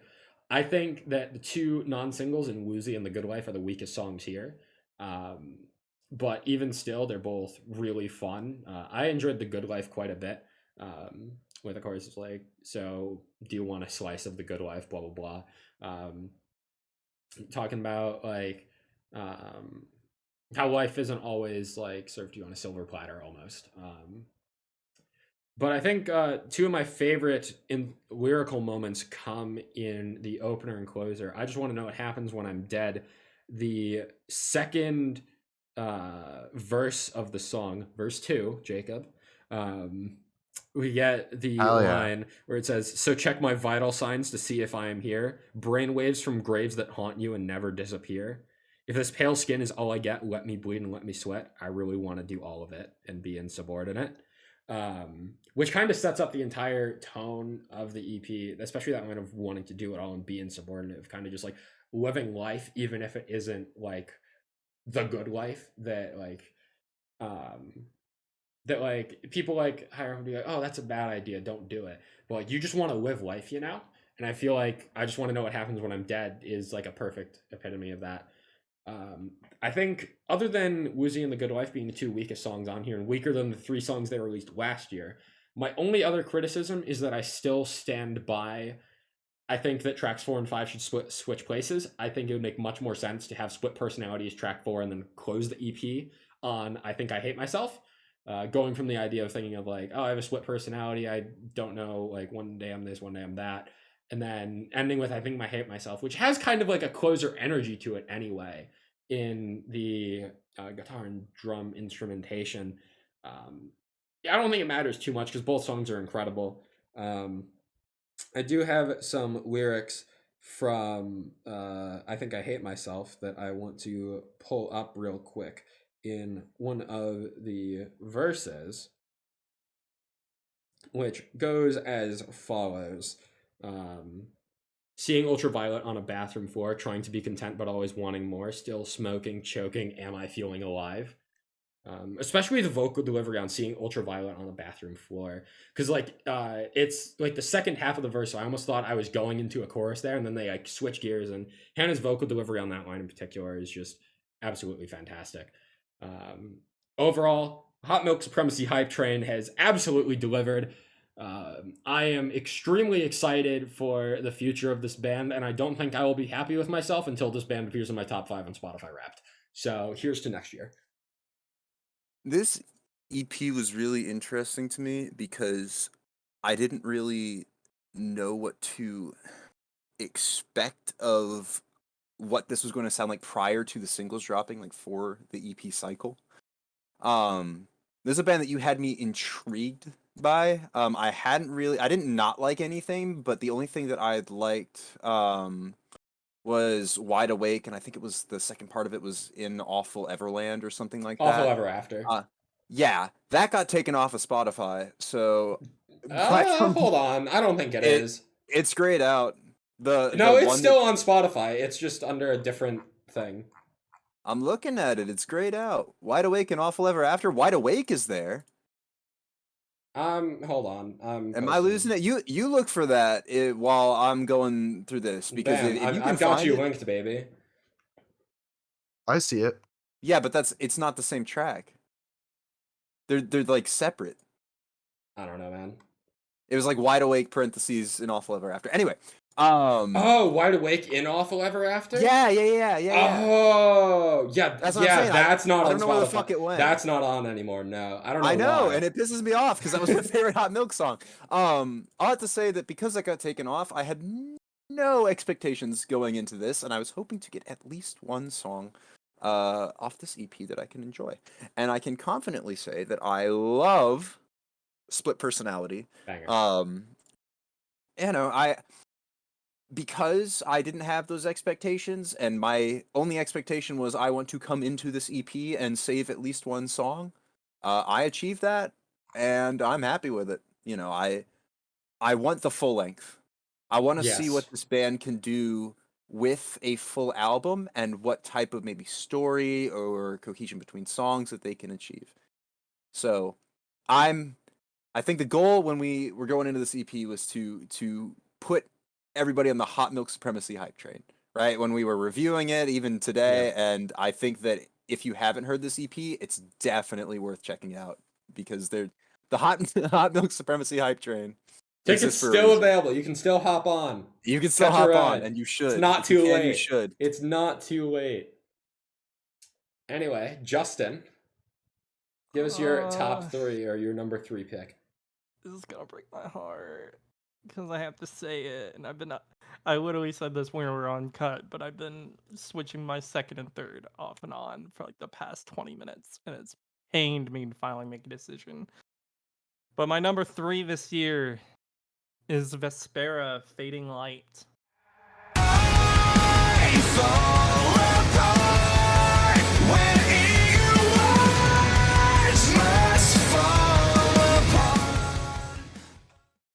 So, all intents and purposes, this is only one new song and 3 releases. One was, I believe, their only single last year, and 2 others were like singles from like 2018 and 2019. But man, if this isn't my best collection of songs from this band, like my favorite, Sleepless by far is my favorite song from them, like bar none. It leading this EP is just a really good memory for how I discovered that band. This was the song I got into the band, saw the music video for it, loved the atmosphere that this band introduces, while also being probably one of the more heavier bands that I listen to regularly. Lorna Shore. You're funny. Sleepless, one of my favorite songs from this band. Obsidian Dreams is an old song, but it fits really well in this package. Just being kind of a slower song, a bit more like a harder rock style, rather than the heavier. But they do still introduce the heavier vocals. Same with Gossamer. Gossamer is probably the slowest song, while also introducing heavier vocals, especially the breakdown at the end, because man, that threw me for a loop when that came out last year. And then Fading Light, the only new track on this EP, doesn't have any heavier vocals, but supplements that by creating probably the best blend of instrumentation with the vocalists, the vocal range, and kind of introducing basically the best parts of this band. They did release another EP this year that called The Thoughts That Plague You. One old song and 4 new ones, but I didn't really fall as into those songs as I did This one where it's songs that I've already been introduced to, and then one new one that all kind of basically just complement one another. And it was genius to put them all together. And this EP as a whole is just really, really good. And if I had to recommend one EP from this band to kind of get a full package of what this band's about, this is the best one by far. I've never been So- able to get into Vespera, but I know that you've adored them for a long time now, so not surprised to hear this. I went to go look at the track listing for Fading Light because I hadn't listened to it in a while. Fuck you for not telling me they had a new EP out. Like, I did. oh, well, fuck me for not paying attention. I totally did. Oh, wow, that backfired. Oof. Yeah, no, Gossamer is the only song from Vespera that has really stuck with me in constant rotation. That being said, I think this is a great EP, and this is also a great band with a lot to offer. Vespera, stop putting out EPs and give me a full-length challenge, because we've Please. gotten like 3 EPs at this point in the past like year and a half, and it's just like, come on. Well, most of it's just been like 1 or 2 singles and then reintroducing old stuff, Yeah. which is fine. They're compiling their old stuff with some newer stuff, which is fine. But I think we're done with that because they basically did that with Fragile Seed, Yeah. Sleep, Fading Light, and The Thoughts That Plague You. I think Vanilla Sky was really the last one that hadn't been in an EP. So we're due for some new stuff. I want a full length album next year, but I don't think we're gonna get it. I would be shocked if we do, but I would also be very happy. Yeah, exactly. You and me both. And I think that brings us to the last of the EPs that you need my cheat sheet for. My number 3 EP of the year is Off Saint Dominique by Ren for short. Just a narcissist faking it. Oh, you're such a wannabe. Oh, but you can't pull that shit with me. This was one of the artists that I mentioned earlier. Yeah, I was when we just were talking about my to say famous that. artist discover. Yeah, as a kind of indie pop artist of sorts. Of sorts. She ventures maybe almost into doing features on like it kind of draws the line between indie pop and hyper pop, not to the extent of like 100 gex, but that's sort of vibe. And I found through Elio the song "Wannabe," which is my favorite song off this EP, and it's always the great sensation of finding a song that you like and then realizing that there's some sort of release that song is on, whether it be an album or an EP. Wannabe was the opener to this EP, and I was really, really surprised by all of what's here. Mostly because half the songs are acoustic in a way, and that was different than the vibes that I'd gotten from Wannabe and the songs that I checked out of her as a feature, with artists like Glaive and Alden, which again, like I said, kind of venture more into the hyperpop side of things. But anyway, Wannabe is this upbeat, catchy. I'm trying to think of an artist that I could compare it to. Jacob, do you remember when I sent you Charlotte Sands? Yeah, uh-huh. Very similar to that, less rock, more pop sensibility. Okay. I'll have to Um, give that a listen because I've Wanna- actually continued to follow Charlotte Sands and I've really enjoyed her stuff. yeah, So. if there's one song off this EP that I, as somebody talking about an indie pop EP on a rock metal podcast, could recommend, if there's one song I could recommend, it would Never definitely doubt be Derek to bring in the outside But genres. yeah, just the outside ear shit. The next song on the EP, Virtual Reality, deals with, the frustrations of the world kind of coming to a standstill and then being in this state of limbo with things that we used to be able to enjoy doing, being kind of shut down by COVID in a sense, or being restricted. And it's just venting the frustrations of, you know, kind of living your life on the internet and being taken away from the real world. It's a very down to earth basic lyricism type EP where you're not going to get some huge concept. I mean, the track after Virtual Reality is called Lust to Love, and it's just about, you know, getting into kind of a friends with benefits type relationship with somebody and then developing feelings for them. Fall Apart is just about a relationship falling apart. Exception is the maybe the least relatable one because the song is about being 18 and finding an older married man in his like 40s and 50s and trying to get him to have an affair with you. But it's presented in like a really slow song ballad type of way that just kind of confused the shit out of me, but I really enjoyed it. Weird. Yeah, I don't know, but This Is Just a Story is the closer, and it's a very, again, same sort of mellow acoustic type vibe. What I thought was really interesting and what I didn't pick up on until I listened to this EP a bunch is that it brings in ties of themes from the previous songs on the EP. One lyric, you know, I know this year's been hard. The kid you love has broke your heart. That's a throwback to that Fall Apart song. You crashed your daddy's car, flew out the window, and broke your left arm is a, I think, callback to Exception. It's just things like that where it kind of puts a really nice bow on the EP where I was listening to the 5 songs prior and just enjoying it and having a good time. And this gave me that little bit of depth that I felt like I needed to really complete my experience at this EP. I think the reason why I had to put it above my number 4, because I think that Drown This City put out the superior cohesive package. Whereas with this, it's a collection of 6 songs that are so accessible and easy to listen to that just by virtue of that, I spent so much more time with them and, you know, had them kind of define my year more. That's Like fair. I That's fair. had Elio bring me to Ren for short, and as like the second artist that I discovered on that like massive pipeline. And through those 2 artists is how I kind of found the rest of the indie pop that like I mentioned earlier, alongside emo rap, really defined my year.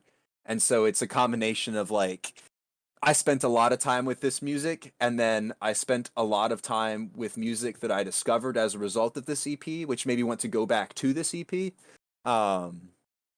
Once I list my 1 and 2, you'll understand why I couldn't put it any higher, but this EP gave me a lot of music that I got to spend time with in a way that brightened the time period that I was in when I discovered it. I guess like it came at a very necessary time, and just by virtue of that, alongside everything else, I had to put it at number 3. But for everybody at home and the 3 of you guys here, if you check out anything off this EP, I think Wannabe is definitely the most enjoyable song off the EP, as well as the one that's has the most crossover potential with the rock metal side of things. Cool. Anyway, Jacob. Hello, I'm here, and my number 3 EP of the year is probably the one that is the biggest surprise for all of you, and it is Sad Heroes. I feel like doing something dangerous.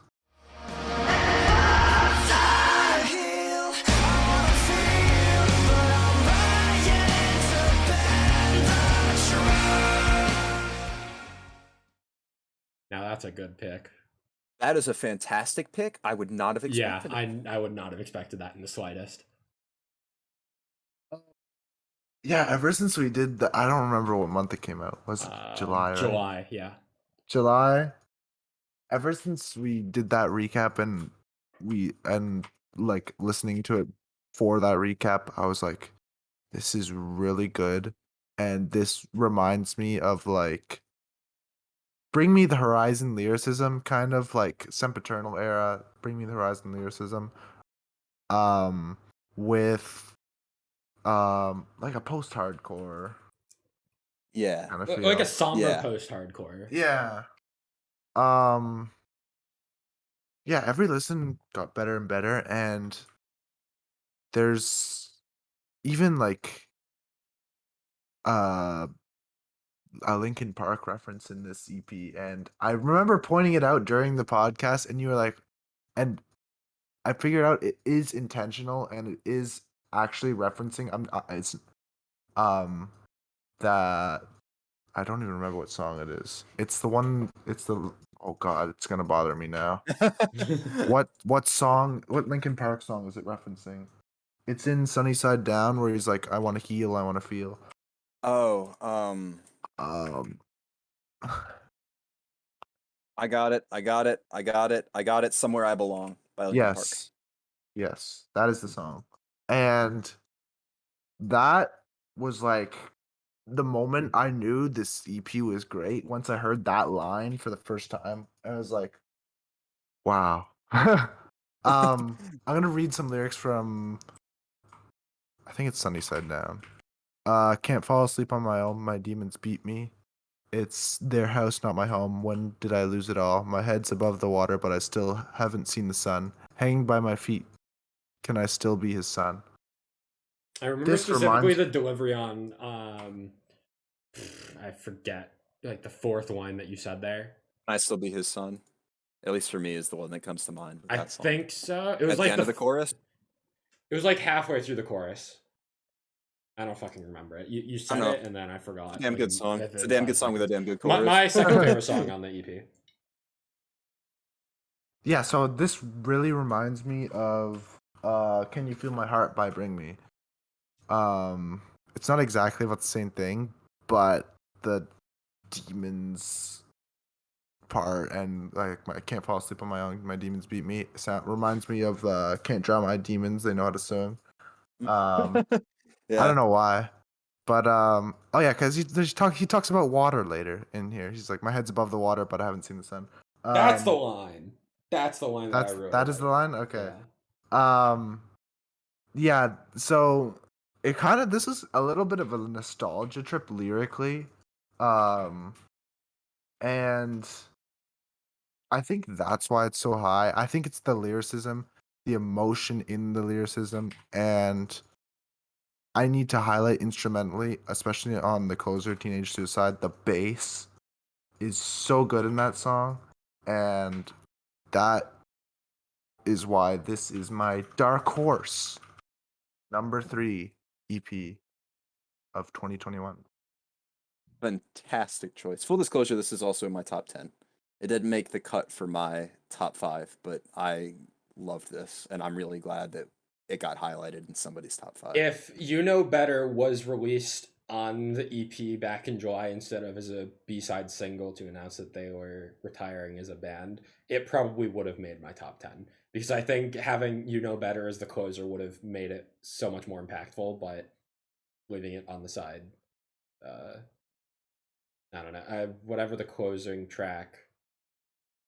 What's the closing track on it? It's not It's Teenage Suicide. that song never really clicked with me, but if that song led into You Know Better, I definitely think it would have been in my top 10 EPs of the year. It's on the borderline. This is a damn good EP. Man, why'd they have to go and retire?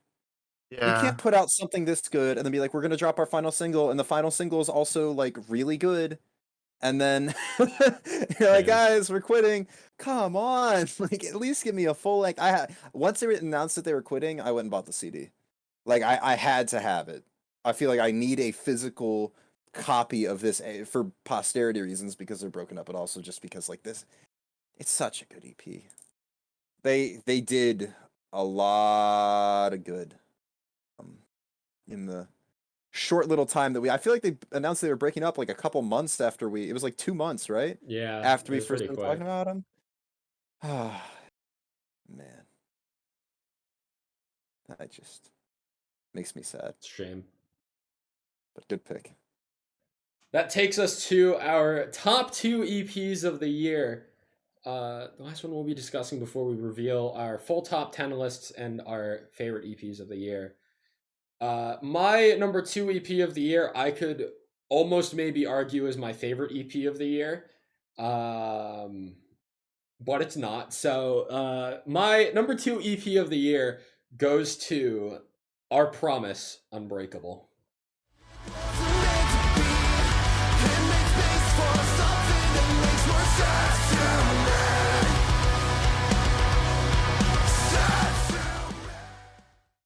Who could have seen this Who coming? could have seen this one? Yeah, I did not try and keep this one a secret. This is straight up like probably the best metalcore EP I've ever heard. I ain't gonna lie. And it's a debut EP, by the way. Yeah, no, this is like from the moment that I hear the opening lines on Souvenirs of "There's something left to say" into that first riff to the moment that I hear the last breakdown on Buried, I realize that I'm hearing just 5 absolutely fantastic, incredible metalcore songs that, like, it's.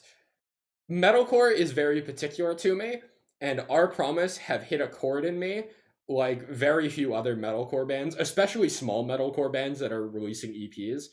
Because there's a lot of metalcore bands that I'm really into. Like if you think of like like a Spirit Box at this point, or Polaris from last year. Like those are some like big names in metalcore. Our Promise are not a big name. They just released their debut EP this year, and they're releasing music of the quality that I would bring them up to those ranks with some of the other metalcore greats in my mind.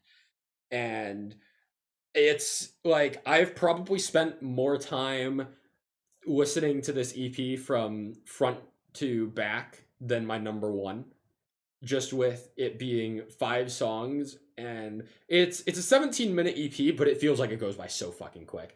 I am like in and out of this EP in what feels like 10 minutes. It is extremely enjoyable. I really don't think there is like a dip in quality anywhere on this.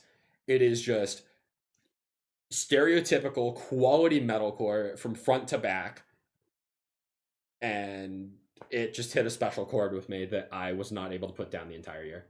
I really don't feel like I have a lot to say about this one. Every single song is just fucking incredible and hits special, you know.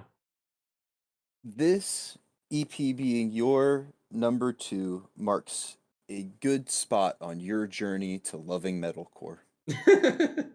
And I know we talked about it a lot Yeah. when we initially discussed the EP and the subsequent, I think, single or 2 that they dropped afterwards, that I didn't love this as much as I wanted to because it feels like 2017 Wage War, Exactly. which isn't a bad thing.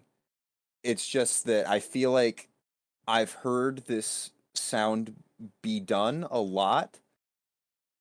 I've got 2 benefits to that though, because A, it means that you are opening up a lot more to that style of music, which means that I think next year and in subsequent years, you're gonna end up progressing further into enjoying stuff eventually, maybe like in the vein of an Alpha Wolf or that sort of thing. So that's my hope for you.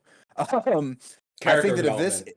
yeah, exactly. If I heard this 2 years ago, this would probably be a top 5 EP for me, because I think that it's, even though I've heard it done a million times, it feels like they're doing it really well. Oh yeah. And Actually, I just want to mention that it's the same guy doing both the Queens and Unqueen vocals. that's always hella it's impressive. Very impressive, yeah. Yeah. I am very hopeful for this band's future. I think more so than anything else, because I think they've got a great grasp on both their vocals and their instrumentals. If this band finds either A, continues to improve on that sound that, they're already doing, or B, finds their niche and like what's going to set them apart, they've got an incredible baseline here that they can just continue to improve upon. So this didn't make anywhere close to my top 10, 20, whatever this year. I would argue that this is one of the bands that I want to keep my eye out on for 2022 and further years the most, just because I feel like there's going to be a lot happening with this band in a very like one of the big biggest way. potential, like Yeah, highest they've got a reaches for lot of potential outside of Yeah. your top 20 and whatever. Yeah. Yeah. Before we move on, there are a couple of lyrics from a couple of songs that I want to make note of that I've really stuck with throughout the year. The chorus of Maybe, where it says, maybe it wasn't meant to be, it made space for something that makes more sense to me. Really good vocal delivery on that as well. And then in the closer, Buried, their words cover my skin, written in black and blue, the colorblind won't understand. Spin the wheel of punishment over again. Can't stop this vicious cycle, no, nothing can. Especially that line of written in black and blue, the colorblind won't understand. There's so much potential in this band, and for just being a debut EP, it is infinitely more impressive. I am stoked. If I didn't find this band in December of 2020 after we recorded our 2020 awards, they probably would have been like my winner for my favorite band that I discovered this year. But I couldn't feel like I could qualify them because I found them in like the last week of last year, you know? Mm-hmm. So yeah, this band's fucking incredible. I'm stoked to hear more from them. Justin, I'm very curious about your number 2. On that Because I topic think of- on a similar note to me, it says more about his number 1 than anything. Yeah.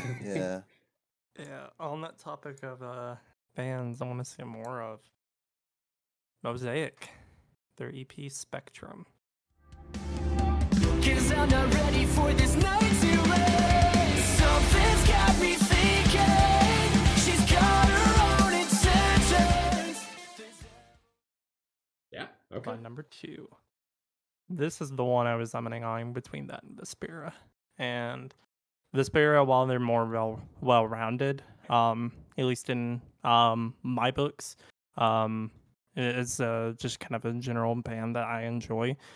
Mosaic blew me out of the water with this EP, suffice to say. I went back and listened to a couple of their songs before this EP came out. Because at this point, only I think Solitude had dropped, and we had just missed talking about it, I believe, on the podcast. I don't remember if we had the chance to. But I went back and listened to a lot of the songs. Life/Less is probably my favorite release that wasn't involved in an EP. And then when the EP came out, man, every single song just raised the bar. Day by Day was a single, and that, ever since I think June this year, has just been an incredible song for my post-hardcore heart. Just kind of blending all the different elements of what I love about a post-hardcore song. Some of the verses are really well written. Verse 1, say goodbye to autumn leaves, dust to ashes from my sleeve, oh sweet serenity. Won't you sing to me a melody of what used to be? And then the chorus, I'm done holding on to everything that's killing me. Look me in the eyes and say it's over. I know I said I'd never let you down. There's not a day that I don't blame myself. That is a really good chorus. It is made so much better in the acoustic version of the song that was included in the EP with a female vocalist. It is a beautiful acoustic song and has made me appreciate not only the main version of the song more, but I feel like even though recency bias might have a pull on this, I feel like I love the acoustic version more.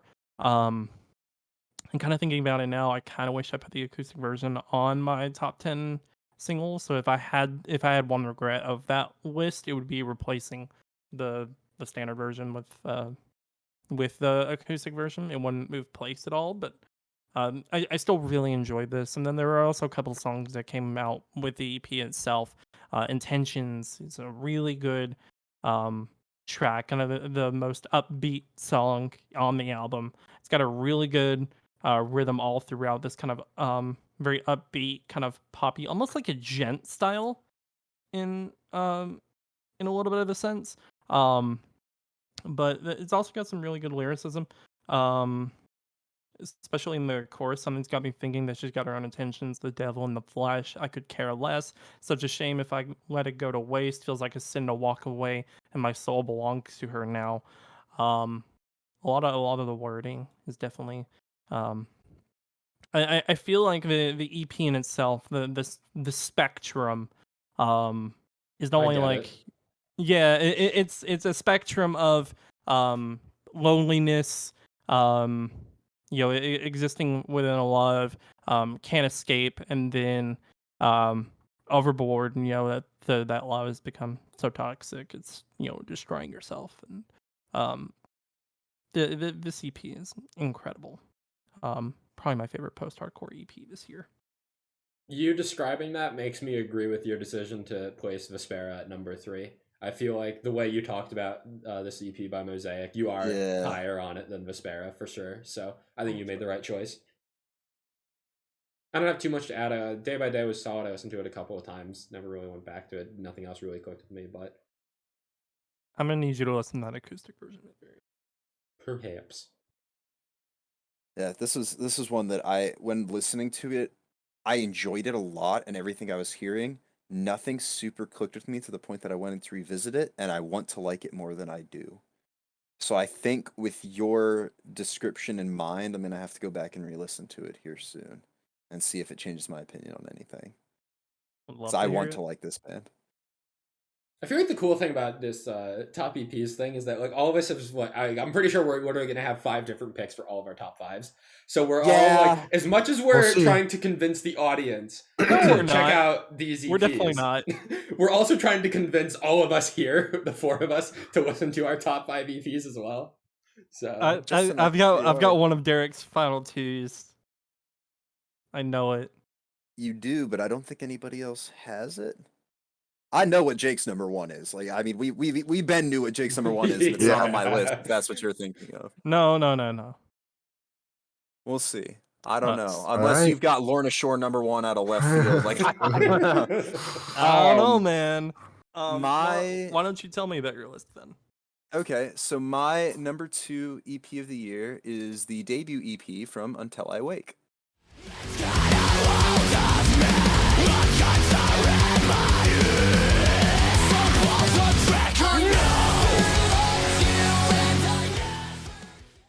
There it is. Man, I didn't think this would get here. I had this initially at number 4 behind Drown the City, and I had Ren for Short at number 2. And then once Octane dropped, the lead single off their album coming next year, God bless this band for putting out a debut album immediately next year after this EP. I went back and re-listened to this EP that I already loved, and I was just like, damn, like this is just cemented. This number 2, it has to be, right? Like I couldn't justify putting it any lower. The amount of times during your discussion of Promise and my comments afterwards that I wanted to be like, oh yeah, another promising metalcore band doing, regular metalcore really well. Like, I'm thinking in my head right now, like Until I Wake and Our Promise could, like, they're literally serving the same purpose for both of us. Yeah. This is metalcore done beautifully. Yeah. I love this. Is now the time to mention, I know we're going to talk about our top 10 EPs in full when we get to our number 1, but this was my number 6. Just out of my top 5.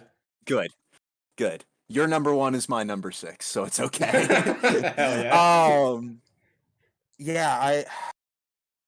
The problem with this being generic core done incredibly is that I want to unpack it more and I can't. Because it's not like they've innovated any new sound. They have uncleans that are, at least to me, very pleasing to my ears. And if I had to, you say, Derek, give me a band with the most regular sounding uncleans. Like, give me an example of like the medium of all uncleans in the genre. I'm handing you the unclean vocalist from this band, because they're doing nothing special in terms of like really low gutturals or anything like Will Ramos would, but it's just uncleans done really well. Similarly, the cleans are like, 2013 Rise Records band copy pasted over and over again, but it's done really well, and we're far enough removed from that era that it feels new again, and almost like a callback rather than something that's been done before, or just been done before, I should say. The instrumentals are all just really good. The lyricism is all really good. I didn't have anything really that stuck out to me. right? This is the most average, excellent release of all time. Like, I The more don't. the more you say about this EP, the more I feel like I'm literally just hearing myself talk about Our Promise again. Yeah, well, Like, I mean, that's what it is. It's just it's just so sometimes, fucking good. yeah, I find an artist or a band that their music all clicks with me, and I can't quite place why. And that's Until I Wake for me. It is some of I heard a lot of interesting and unique takes on metalcore this year. This is maybe the least unique, but it's done so well, especially for a band with literally no other material, that I'm just blown out of the water. And I mean, the fact that Octane has the single that dropped after this EP has electronic influences on it makes me think that this band has established themselves with this EP and maybe will find their own sound with those electronics in future releases. I haven't been this excited about the future of a band in a long time. This EP did an incredible job of selling me on the future of this band and who they are. And I mentioned with Our Promise that I hoped that they would kind of find their niche and, establish themselves further away from the generic core type of sound. If Until I Wake made regular metalcore like this EP for the rest of their careers and dropped 10 albums of this, I would be happy. I could die happy knowing that I've got releases that I love this much. Honestly, I probably feel like, same. Like I'm not yeah. as high on the CP as you are, but honestly, same. Yeah, like I feel like I gave a lot of backhanded compliments in the sense it's like, oh yeah, this is done really well, but it's also super average. I will never not take time out of my day to shit on bands that I think are doing generic sounding stuff poorly. Simultaneously, they're doing generic sounding things to the nines. I mean, it's just I love this EP. This came out of nowhere, just a random EP I had in my listen later. I listened to it maybe I think 3 months after it came out, and I was just floored. I haven't been able to put it down since it came out. So Or tell since me I then, what's your favorite discovered song on here? it. Ooh. Fuck. Probably Nightmares. Okay, I think, we're or in no. agreement. Oh. Nightmares number 2, Sinking Under is my favorite. Okay, so interchangeable 1 and 2 for both of us then. Yeah. Okay. Yeah, Nightmares is my favorite. Banger. perfect. I know, Jacob, I know you said you wanted to get into this band and be into him more than you are. Mm-hmm. So I'm hoping that debut EP Album. will sell you on that. But yeah, no, God bless this band. I'm so excited about their future. Just in the fact that it's like this on a debut EP. Oh, Until I Wake deserved. I love this shit. Anyway, Jacob, All right. I'm really interested to see what Yeah. this is I because if it's honestly not, have no idea what Jacob's top 2 could be. I am if like, it's not clueless. one of them that I think it is, then I know you're number 1. If it's what I think your number 1 is, then I'm completely lost as I to what feel your like you top won't EP get is. either. I feel like you won't get either. Really? Yeah. Okay. All right. Hit me with My it. number 2 Yes. is Frontal Lobe Submission by Oh, Landon Tours. fuck. Ain't gonna live long, so I'm gonna try to use my time to be easy. I am ashamed of myself for forgetting that this came out. This is the unlike Jake's Hot Milk Supremacy hype train. This is the land I believe in Landon Tours supremacy. One of the best voices in the genre, and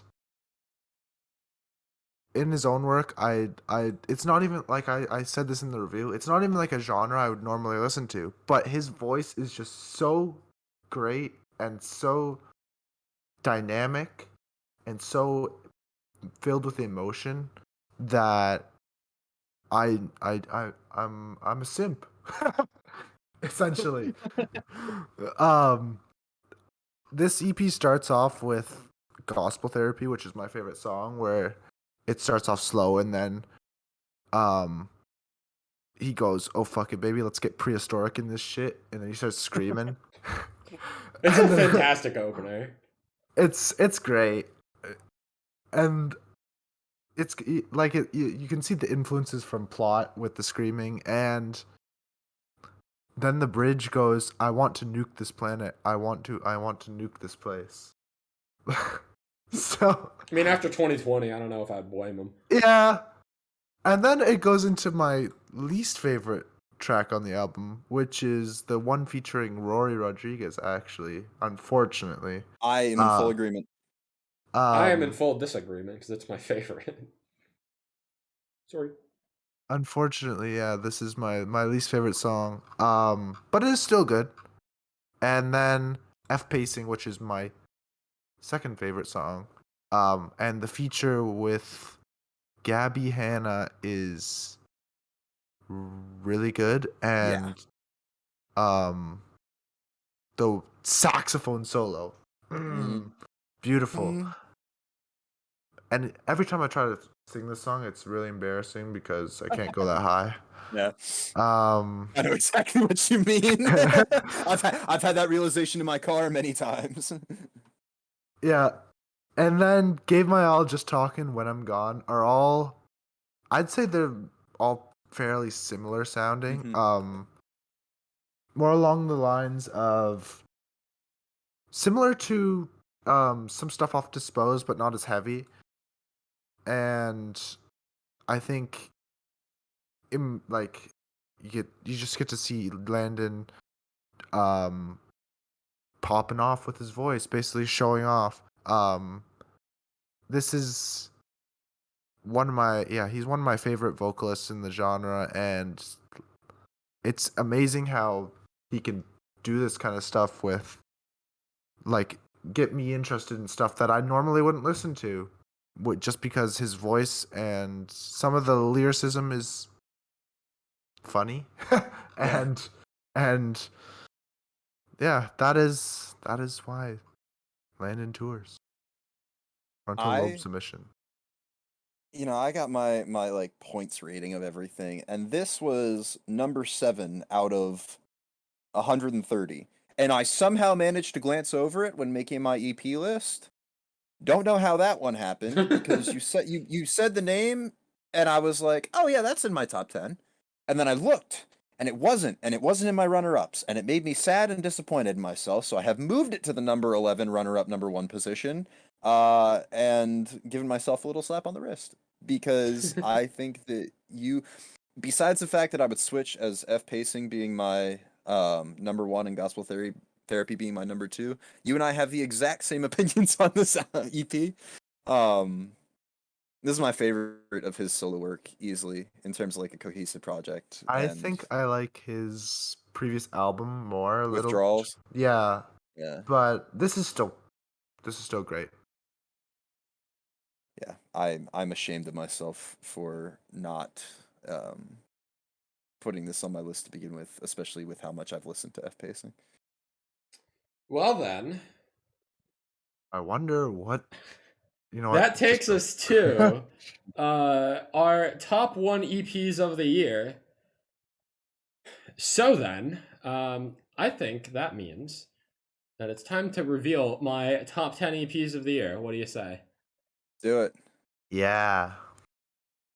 All right, so at my number 10, we have Oni Kijo by Memorist.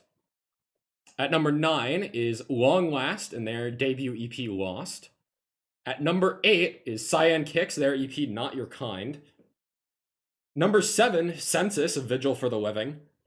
Number 6, Until I Wake, self-titled, as I had already mentioned. Number 5, Red Hook, Bad Decisions. Number 4, Sorakai Expedition. Number 3, Hot Milk, I Just Want to Know What Happens When I'm Dead. Number 2, Our Promise, Unbreakable. And number 1, to absolutely nobody's surprise in this call, it's Against the Current with Fever. Somebody stops and keep my hands from shaking. I tried, but somehow I'm breaking again and again and again. I'm so surprised. Could have Wow. seen this coming. Ah. Wow. It's not like I said it's maybe the second best EP I've ever heard back when we talked about it in July or anything. Wait, what's the best? That still rings true. It is in contention with Grandsons: A Modern Tragedy Volume 2, which had 3 of my top 5 songs of 2019 on that EP. So the fact that this EP is even contesting that is a statement in itself. It is 7 songs, opening with the 3 singles in order, closing with 4 non-singles, and my number 1 song of the year in Lullaby, which is a probably top 3 album closer in all music I've ever heard. My favorite song of the year for a reason, just fantastic lyricism, fantastic message, works fantastically as a closer. But in general, this is like probably the best pop rock EP or project that I have ever heard. Even compared to some of the other pop rock bands that I've gotten into, which there aren't a lot of them. In general, I feel like this year was defined very much by me embracing pop rock as a genre more than I had in the past. The closest I can think to it is like last year with getting into like Stand Atlantic. Stand Atlantic really kind of opened me up to pop punk as a genre, and I slowly started delving deeper into pop punk. Against the Current have done that for me this year, expanding me more into pop rock music. Probably most notably with Concrete Castles, who they went on tour with earlier this year. And honestly, this EP is just incredible from front to back. It starts with That Won't Save Us, works great as an opening track. You go into Weapon and Again, which are my third and second favorite tracks behind Lullaby. Weapon, I was convinced was going to be the best song I had ever heard from this band back in, what was it, March when it released, I think? I was like, oh, this song is fucking incredible. There's no way Against the Current could top it. And then again comes out, and I'm like, oh, okay. This is like a top 5 song of the summer, and it's 4 days into the summer. There's no way that they can top. Yeah. Like, literally just continually one-upping themselves at every step for me this year. I don't think I've listened to this front to back as many times as I have with Our Promise Unbreakable. I also do with the fact that Our Promise dropped in January. This released midsummer.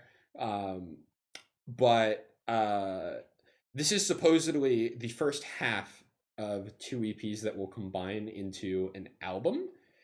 And all I'm saying is, if that rumor's true, I think we already know what one of my top 5 albums of next year is going to be, fellas. I ain't going to lie.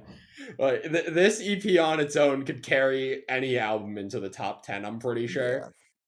Yeah. At least for me, with how high I am on everything here. Just like some of the best pop rock I've ever heard, as I've mentioned. There are a couple of moments that I particularly want to isolate here. The first being my favorite moment on this EP is not from Lullaby. It is from Again and Again in that final chorus where there is a like split-second drum pause in the chorus before it kicks in.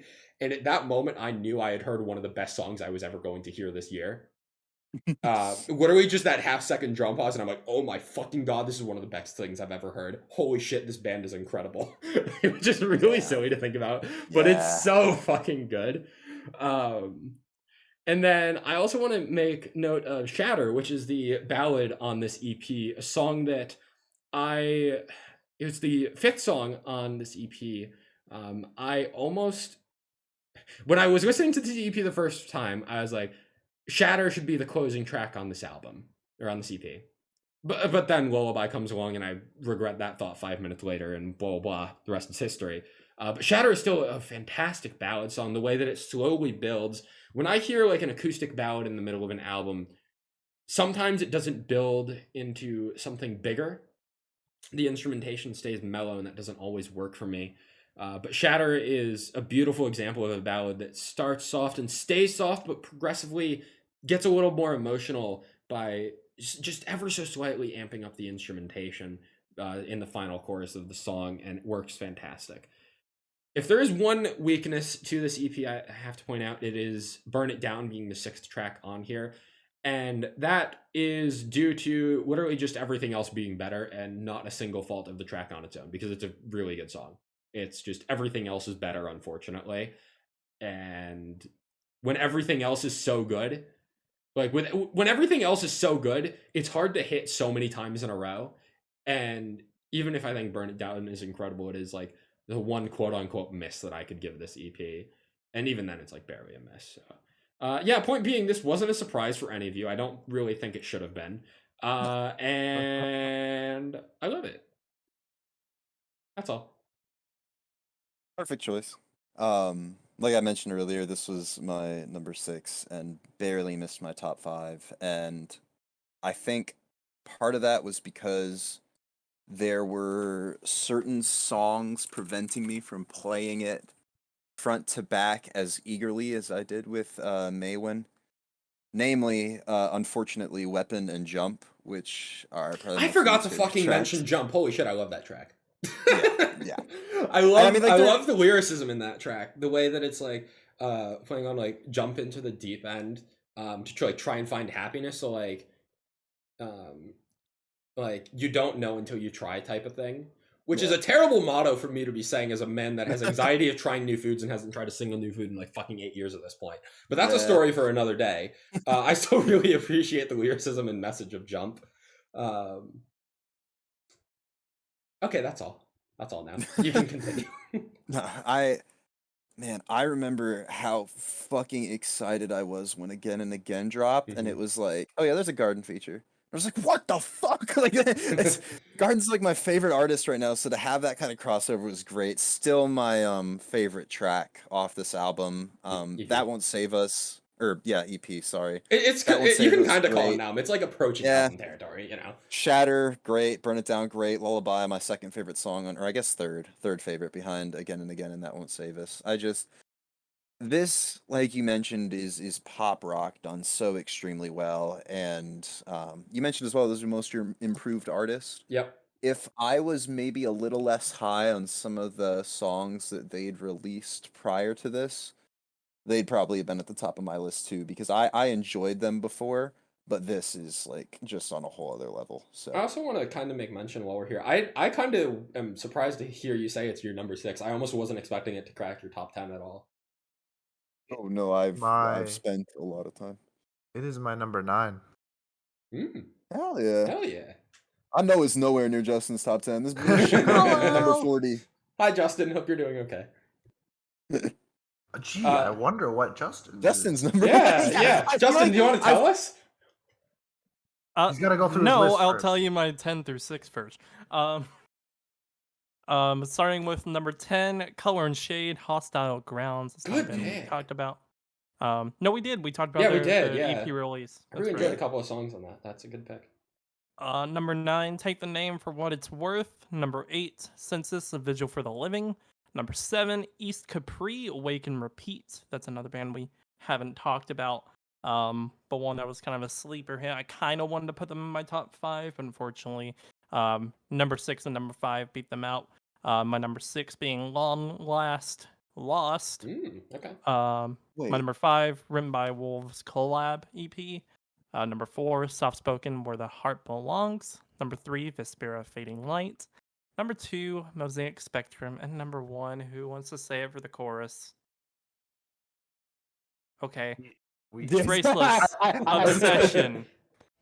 Trapped inside your mind, the prison of your own design. And in due time you will realize you live. I didn't want to Wow. say it because I didn't want to be wrong. I knew it was Traceless. I couldn't remember the name of the EP, and I was scrolling frantically through my document while you were doing that. Goodness. Jesus. Yeah, Okay, so before Traceless. you get into it, I'm confused because where is Hurtwave in anywhere near your top 10? It's not there.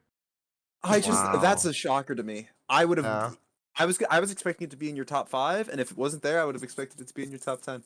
If there were more surprises on it, it would have definitely cracked top 10. But with- Okay. I'm but with with it on being single after single release, Yeah, as a whole package, I couldn't really. I'm get with into you. it. All right, sorry, continue. Tell us about Traceless. Yeah, Traceless Obsession.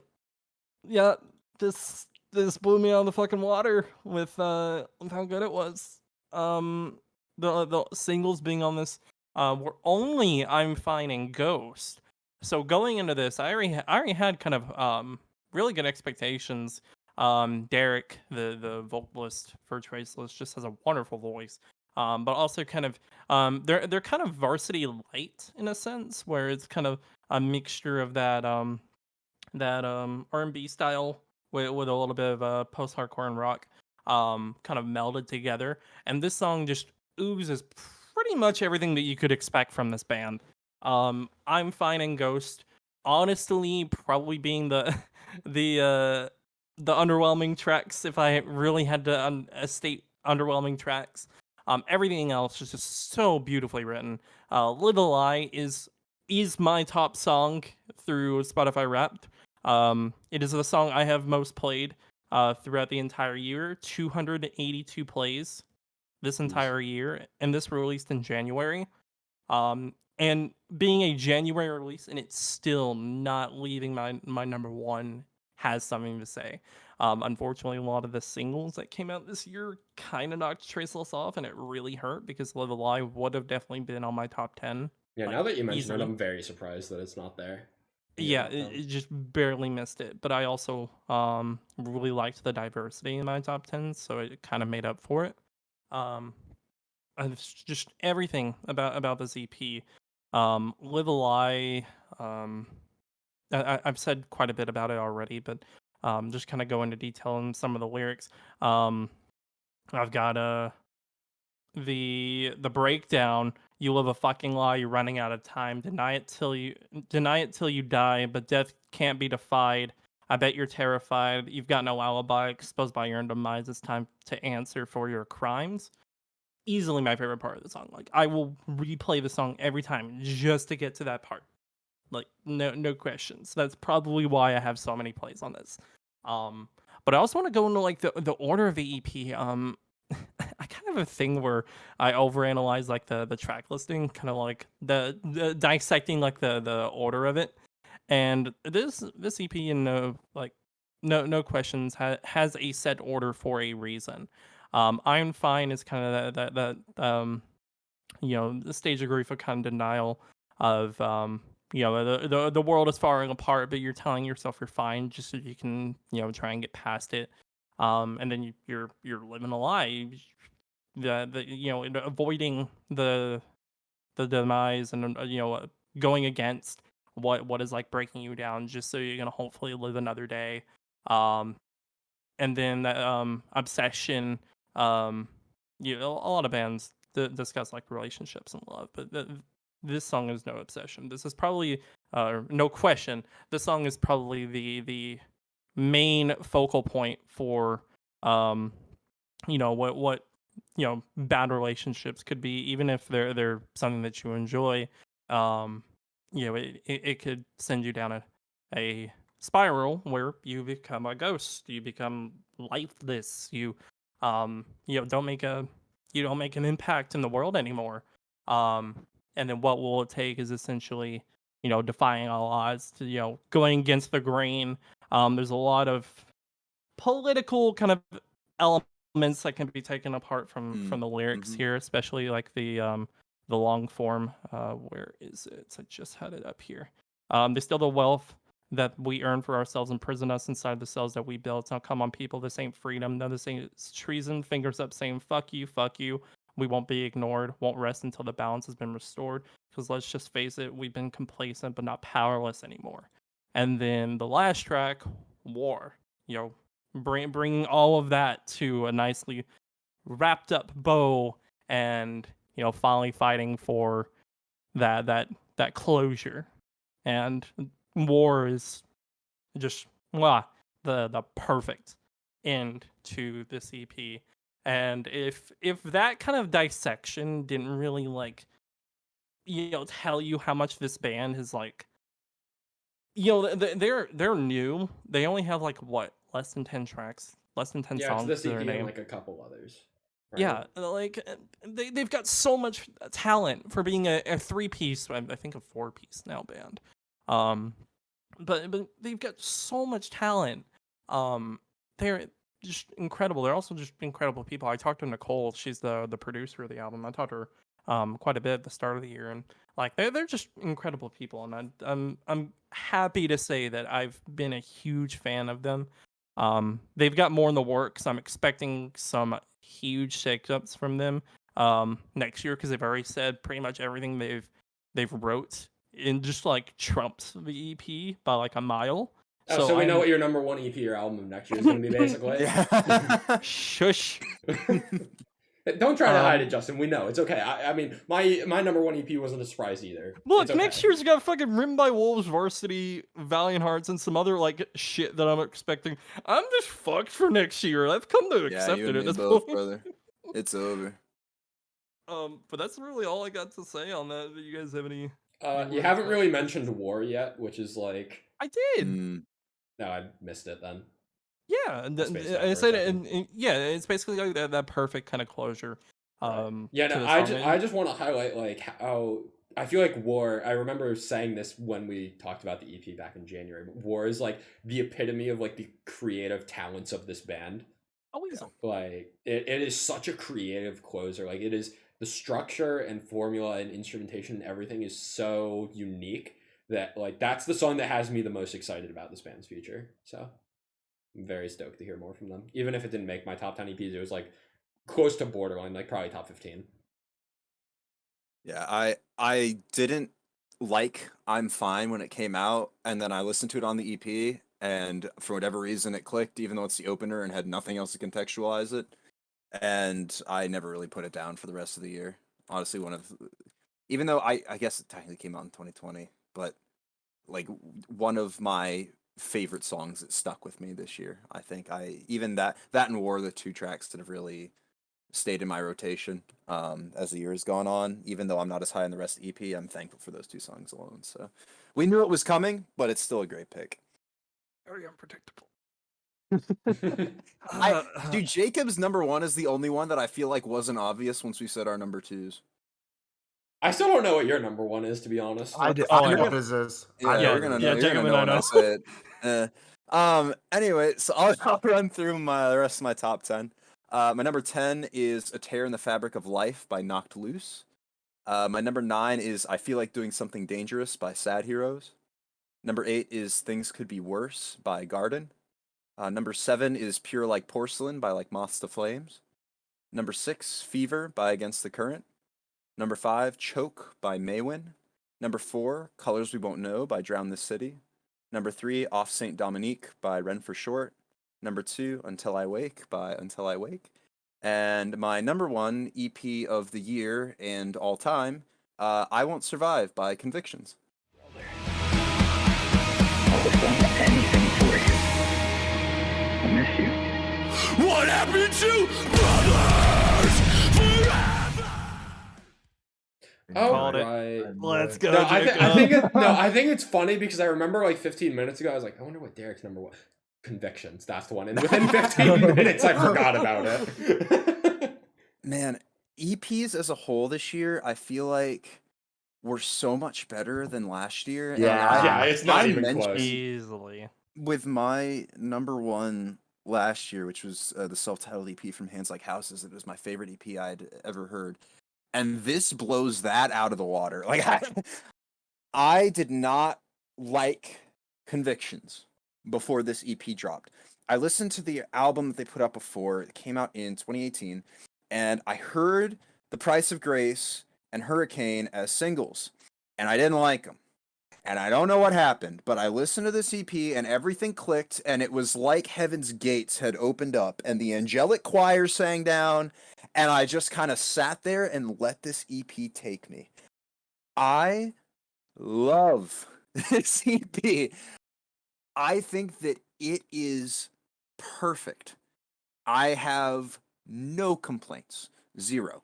And I mentioned that before with like Drown the City, the Ren for Short EP, that like I didn't have any complaints. It's just because I couldn't, I didn't want to nitpick anything. Nothing was overtly like at the surface giving me any grief about it, so I just wasn't going to look into it. This, I have tried to find a flaw in this EP, and I can't. I have one for you. Too heavy. Yeah. Yeah, Fuck. whatever, bro. Fuck, you got Lyrically me, heavy. bro. You got me, bro. Oh God, so this I mentioned this when we reviewed it on the podcast, but I don't think that this would be as good if it was an album.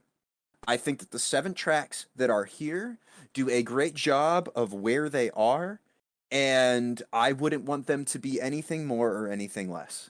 Um, with that said, the opener, The War That Followed Me Home, is just you get into the heavy as soon as this EP opens, and it is just blistering.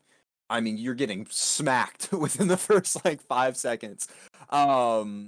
Which, I'm completely fine with, because the just incredibly crisp and impactful and well delivered uncleans from, I believe his name is Mike, because he just filled in for the August Burns Red tour when their vocalist had to leave, are contrasted well with Daniel, the clean vocalist, who sounds fantastic.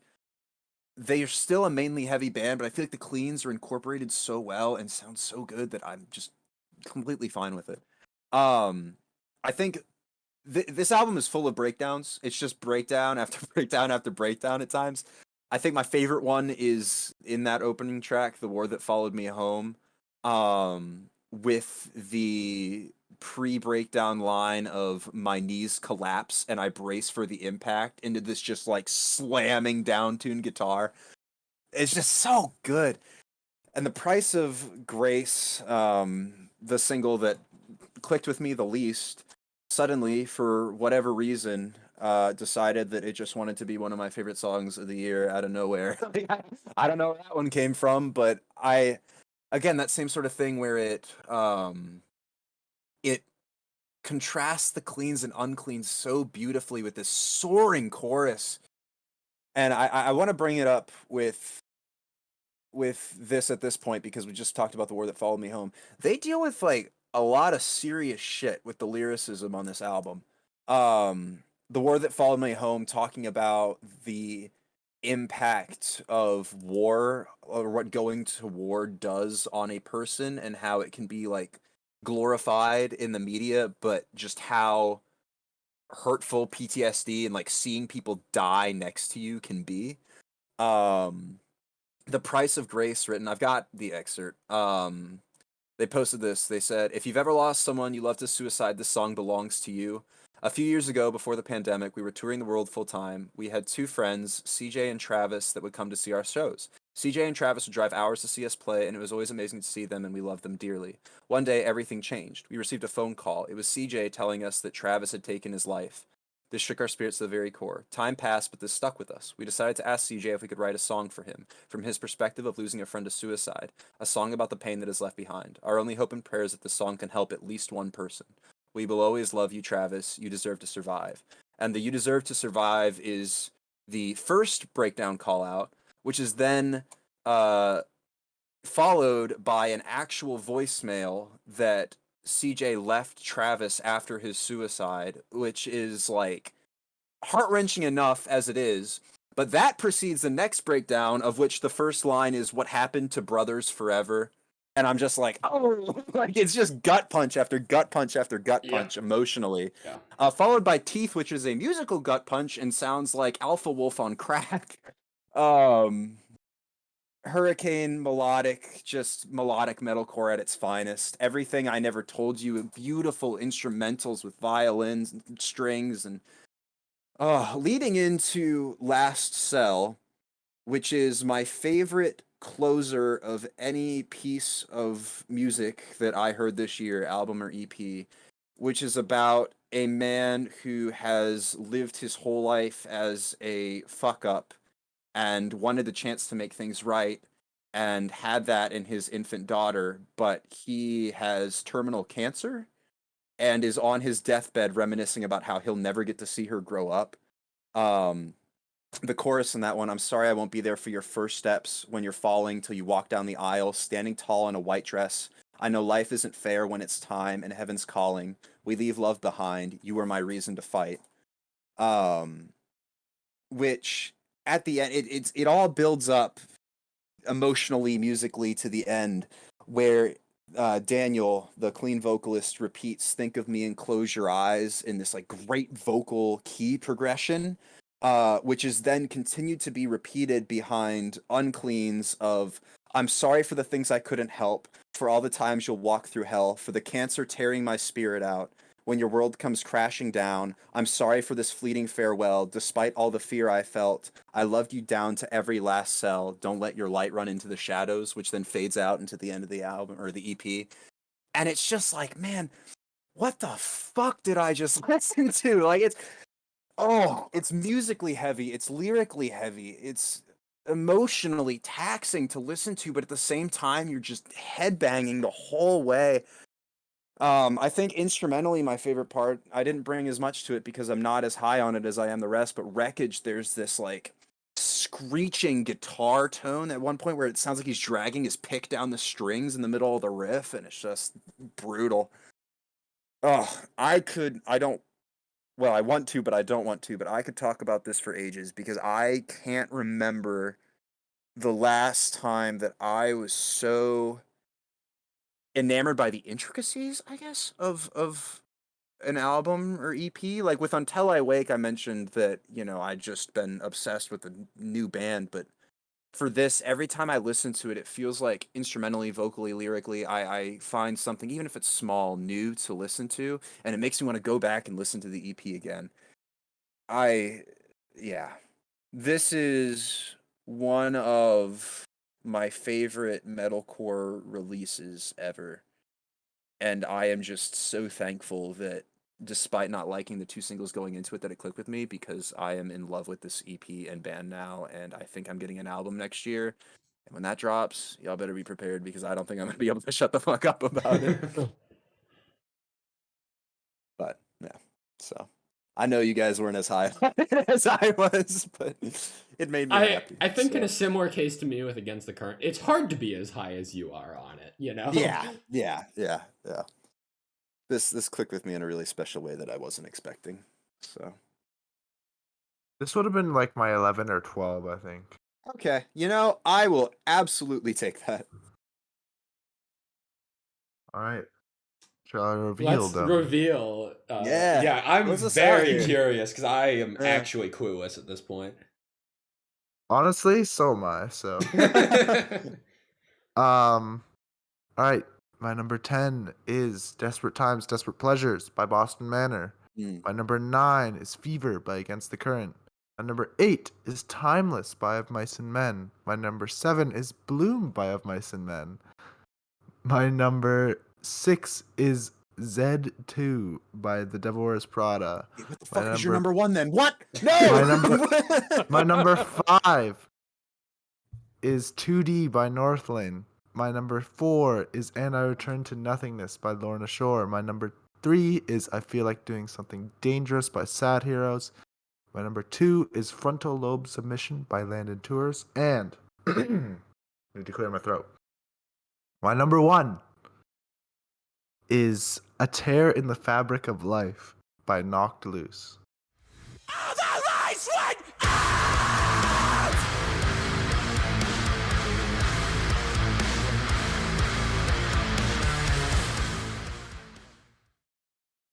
It. Before we What? get into that, I just want to make note of the contrast from number 4, Lorna Shore, to number 3, Sad Heroes. I know. That didn't click with me the first time you said it. The acoustic but- EP too on the other side. Also, let the record reflect that I didn't think we were allowed to count the Of Mice and Men EPs in our final list because they put out an album. Let the record also reflect that Bloom would have been my number 2. Now, See, I gotta know, what changed between the time that we reviewed this EP and now to bring this to your number 1? I did what you told me to do. Oh, well, fair enough. Have the lyrics Wait, what? You open. listened to him since when? I had the lyrics open while listening to this EP, and holy shit. Mm-hmm. This is like one of my favorite concept EPs ever, Mhm. and it's really, really dark and depressing, but it is very interesting. And is it based on a true story? Yes, I think so. That's my That understanding. Is it the that vocalist or somebody in the band? that is crazy. Holy shit. So basically, this is about a dude who gets into a car crash while driving home with his girlfriend or wife, I'm not sure, or fiance or something. Um, and they get into a car crash, and she dies, and he lives with survivor's guilt. And the start of the first song actually starts with the car crash. It's actually like you hear it. So I'm gonna read a lyric from "Where the Light Divides the Hollow," which is the first song. Um, And from within you, I hear a whimper. A voice echoes in an empty form. Inside my head, you say, I told you so. We should have left before the storm. And holy shit, that is like, I can feel the survivor's guilt, basically. From those lines, it's like, damn, okay, we're in for a trip here. So, Mhm. because when we reviewed this album, or this EP, um, I hadn't like had the lyrics open. All I did was watch the. No, I didn't even think I watched the I visual. think you just listened to it. I think I I just think listened to it. Yeah. I'm pretty sure what I told you is to listen to it with the lyrics up and then watch the video afterwards and like get all of that full experience together for the entire concept, I think. But anyway. And in this EP, there's like no no choruses, no repeated line. Well, there is some repeated lines, but it's all for like effect. The whole thing is a story, basically. He's like screaming a story at you, basically, and it's narrated by this guy with survivor's guilt. And this line that we should have left before the storm is actually comes back in the third song, I believe, or fourth song. It's in Forced to Stay, anyways. Um, where the narrator is slowly descending into madness, and basically he gets to the point where he's digging up his significant other's grave, and um he takes her corpse and brings it back to his house, I believe. And basically in the last song, he realizes that her body isn't enough to fill the void that she she's obviously she's not there. She's just a body. It's just a corpse.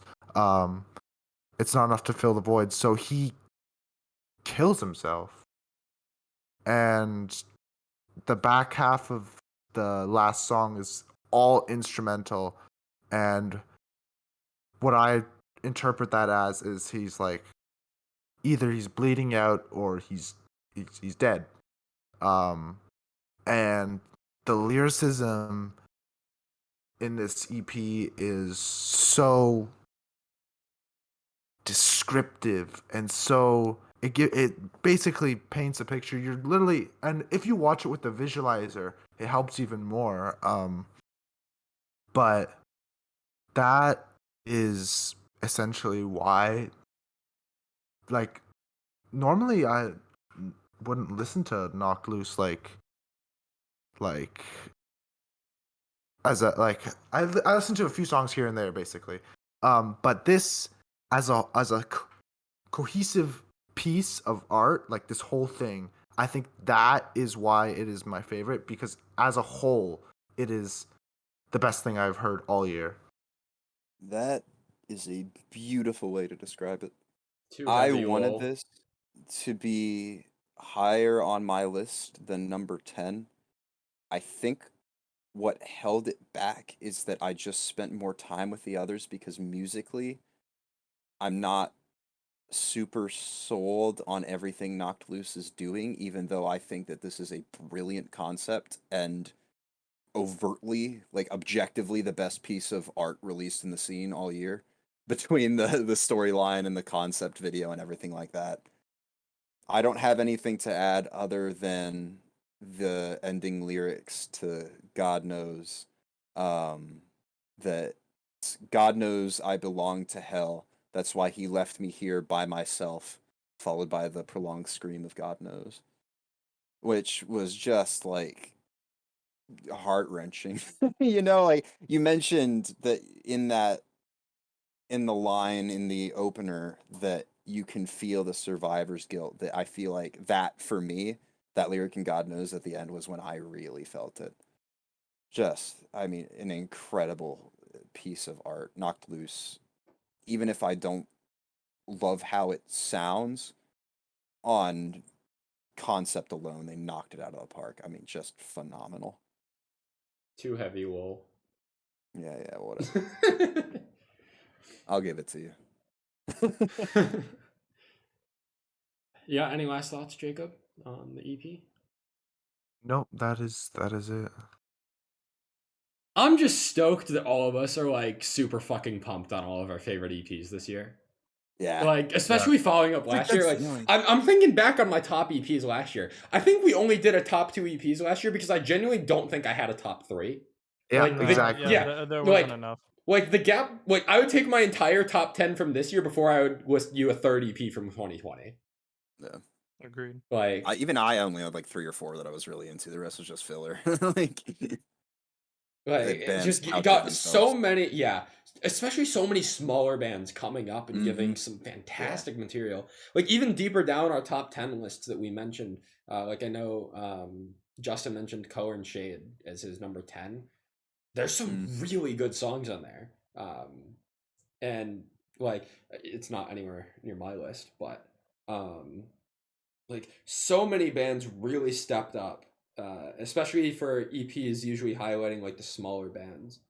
A lot of really strong material to talk about, and I think it also shows in like how little overlap you have. I don't think there was any overlap was within our none. top. There was no overlap Yeah, within our top no, fives. none in There top was five. a couple of overlaps between our top 10s, but really, just all of us found. list had no overlap. Hmm.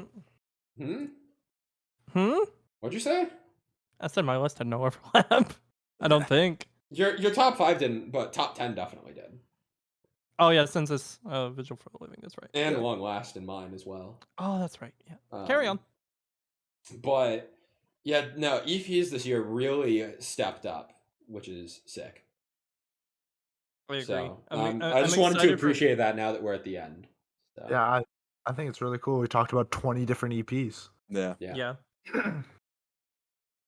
Will that happen again next year? Who knows? No. You'll have to unexpected follow rounds. on social media had to find overlap out. last year. We had Here overlap comes the last show. year for when we just did top 2s. And there's none this year. Well, last year it's because Bring Me dropped. And Too Bring Close Me's, to Touch. yeah, and Bring Me's dropping again this year. So, or I guess 2022. hell yeah. So yeah, I know if we're doing top 5, it's over. Anyway, any other closing thoughts to wrap up this episode tonight, fellas? It's a somber moment because this is the final one before the top 10 I'm albums. so stoked for the top 10 albums. Yeah. Dude. I'm stoked, so but stoked. I'm stoked, but Finalize my list. I'm upset that it's come so close, and it just makes me more excited for next year's as well.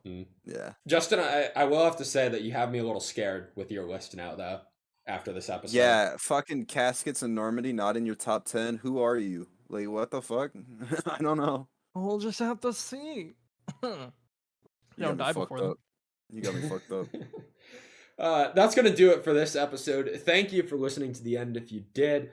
Be sure to follow us on social media at Hivemind Radio _ on Instagram and Twitter. Subscribe to our YouTube channel. Follow us on Spotify. And stay tuned. Next week, we're going to be dropping our top 10 albums of the year episode. You aren't going to want to miss it. There's so many fantastic albums for all of us to discuss next week. I think it's going to be a really fun one. So that's all we got for this episode. Have a good night, good afternoon, whatever you're doing. Have a good Good one. morning. Go on. Bye bye. Bye.